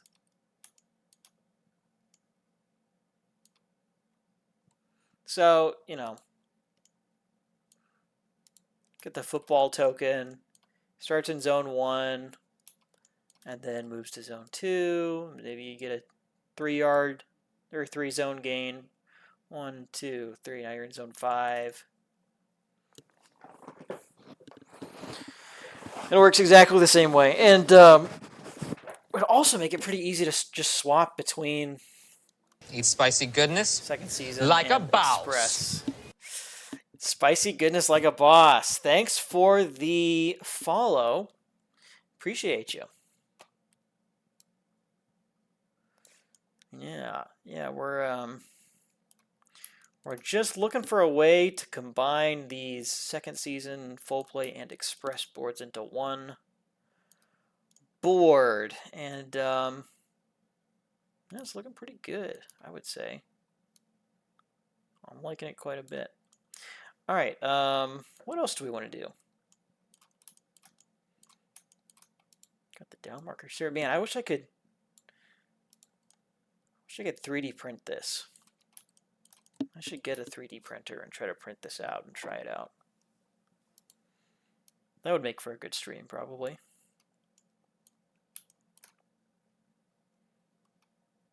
All right, let's try exporting this again.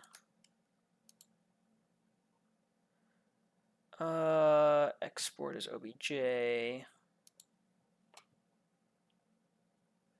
What do we want to call it? Board. And we're also going to need to export this again.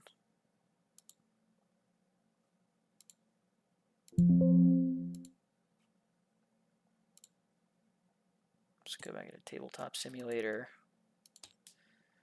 Open up a new model.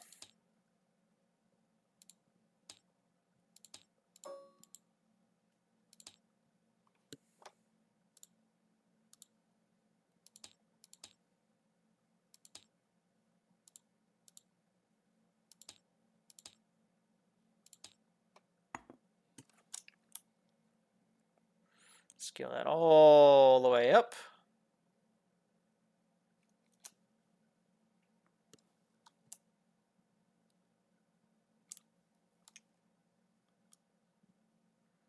Needs to be a little bigger still.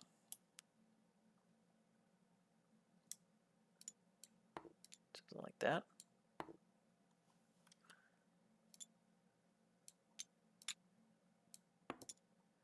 Take those off there, delete that. Oh yeah, these go with it.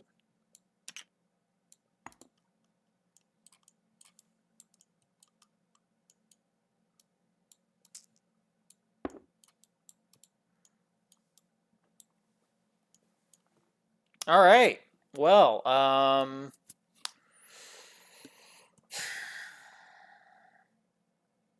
don't feel like I'm ready to stop for the day yet. I'm just trying to figure out what do we want to work on next. This is pretty cool. I kind of want to just play with it. Should we do like a hybrid tabletop slash IRL components? Quick little sequence of plays just to get a feel for it. Let's do that. Let me get my teams.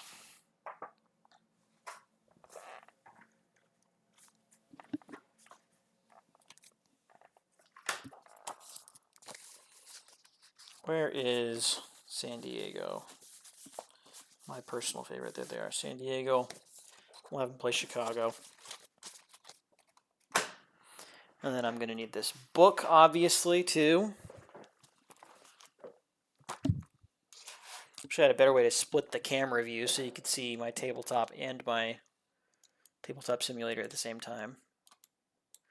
But we'll just use this for the dice rolling and keeping track of the board.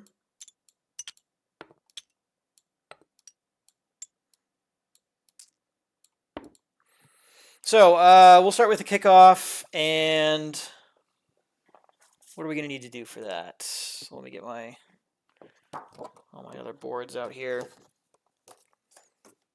We'll have Chicago kickoff to San Diego. So roll 2 dice.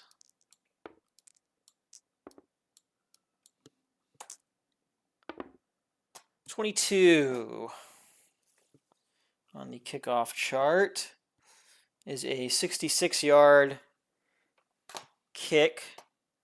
So they start from the 35, which I guess you would position it like this. So 35 plus 66, that's going to go into the end zone. So that's just going to be a touchback to put the ball at the 25-yard line. So we'll rotate this around. So they're going this way. 25-yard line right there. And then the first down, which we'll also have to rotate. Oh no, I lost it.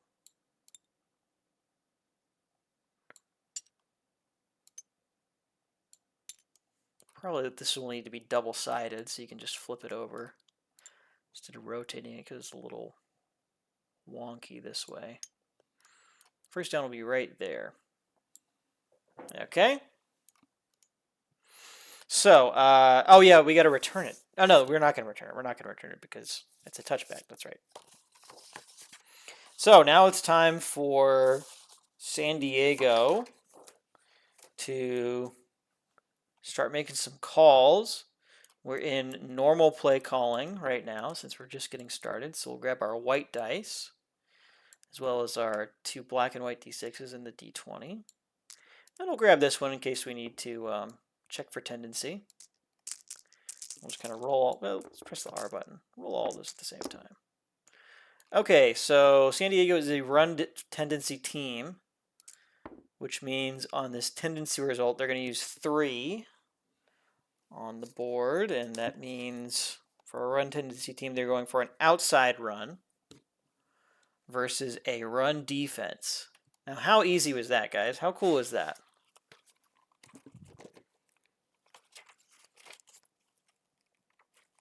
Inside run, outside run versus run defense. And then we've got a 33 on this chart.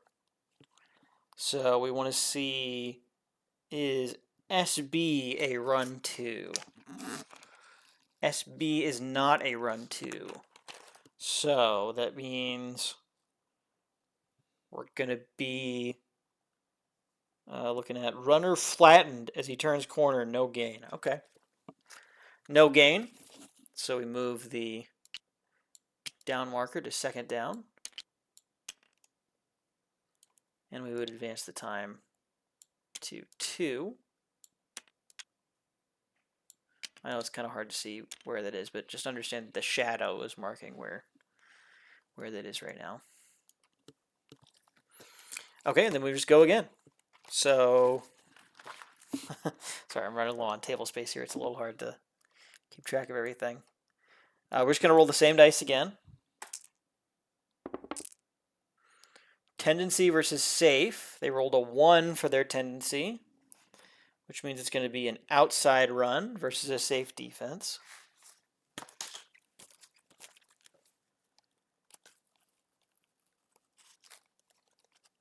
Outside run versus safe. 33. Wow, 33 again, huh? Are we sure we rolled that? Is EV a 2 on the run?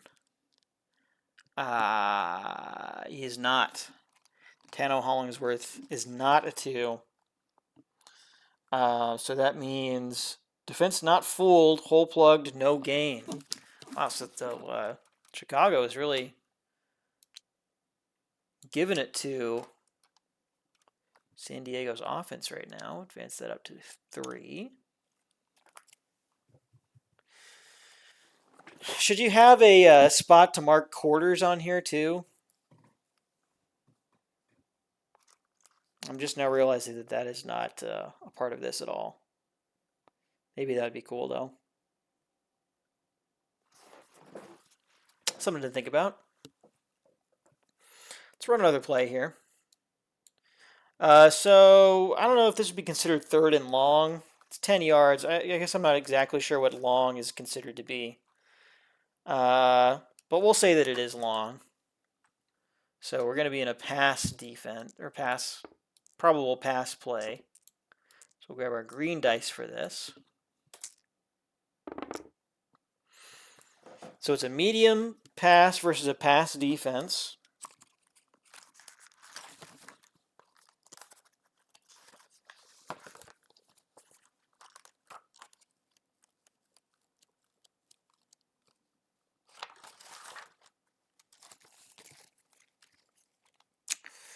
And we've rolled a 31.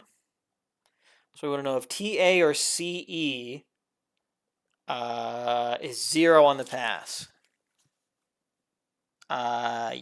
No, both of them are, they're 1 and 2. So neither of them are.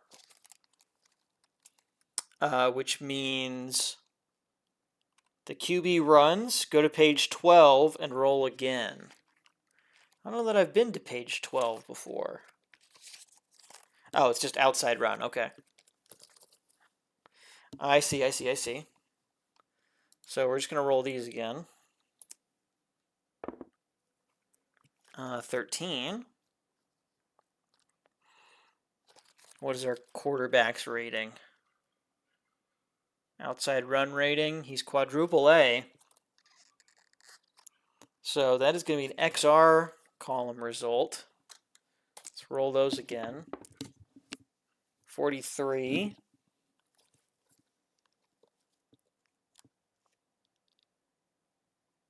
So is EC a run 0? No, he's a 2. 43. And that's no. Knocked out of bounds after 11 yards. Okay, so we get an 11-yard gain. That would put us at the 36. And the first down would move to 46. Right there. This goes back to first down. Time advances.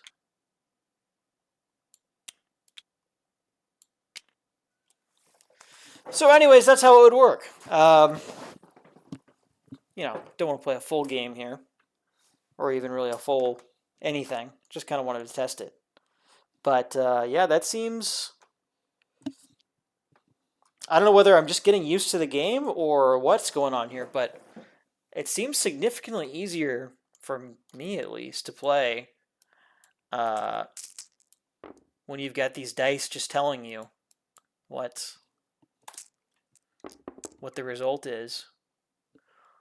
Long pass versus pass defense. Here's your numbers. You don't have to reroll anything. You just go right to the book, these pages, look at these numbers. Yeah. Okay, well, there we go, guys. That's that. What do we think? What do you think? How are you looking? You know, for 1 week of work on this, I would say not a bad start. Not a bad start at all. I guess the next thing would be to get in contact with my manufacturer and see what of this stuff is going to be doable for them, and what the pricing might look like. So I think that's probably where we're going to stop the stream for today. But the next time we turn this on, I mean, I know second season week is over, but obviously I'm going to keep working on this even beyond second season week as we get ready to publish it. Yeah, I will definitely keep you guys updated when I hear back from the manufacturer, and it might even be cool to like just look at the emails that they send me and see what that back and forth is like. If you guys are interested in seeing that, yeah. So that's probably what is next for this. I mean, probably what's next actually is I gotta get with Keith about all this stuff and see what he thinks about it. But then, assuming that he is also on board, he's also liking the way this looks, then yeah, we should be cooking. We should be in business. So, cool. Well, thank you guys for tuning in. It's been another fun one. It's been a fun week. It's been a great second season week, I would say. Yeah, if you're tuning in from the Play Games community, then and you like what you've been seeing, you like what we've been up to over here, feel free to drop a follow, and you get to watch me design all kinds of games right here on this channel. If you missed the first part of the stream too, you can go back and watch that either here on Twitch or it'll be up on my YouTube channel, which you can find linked right down below if you want to. Why don't I swap over to the face cam, like kind of do this outro. When did it get so dark in here? When did it get so dark? Hello? There we go, that's better. Yeah, guys, I don't know. Adjusted the exposure just in time for me to turn the stream off. But yeah, thanks again. Thanks for watching. Thanks for being here for all of second season week. And yeah, can't wait to keep working on this, and I'll keep you guys posted. Probably I'll make some kind of a post about this in the Play Games Facebook page and just kind of show it off a little bit. So I guess look out for that if you're over there. But besides that, that will do it for me for today. You guys take it easy. Have a great weekend, and I'll catch you again here real soon back in the studio. Spicy goodness, like a nice. boss. And we got the follow on the way out. Appreciate it. All right, I'm taking off. See you guys later. Bye.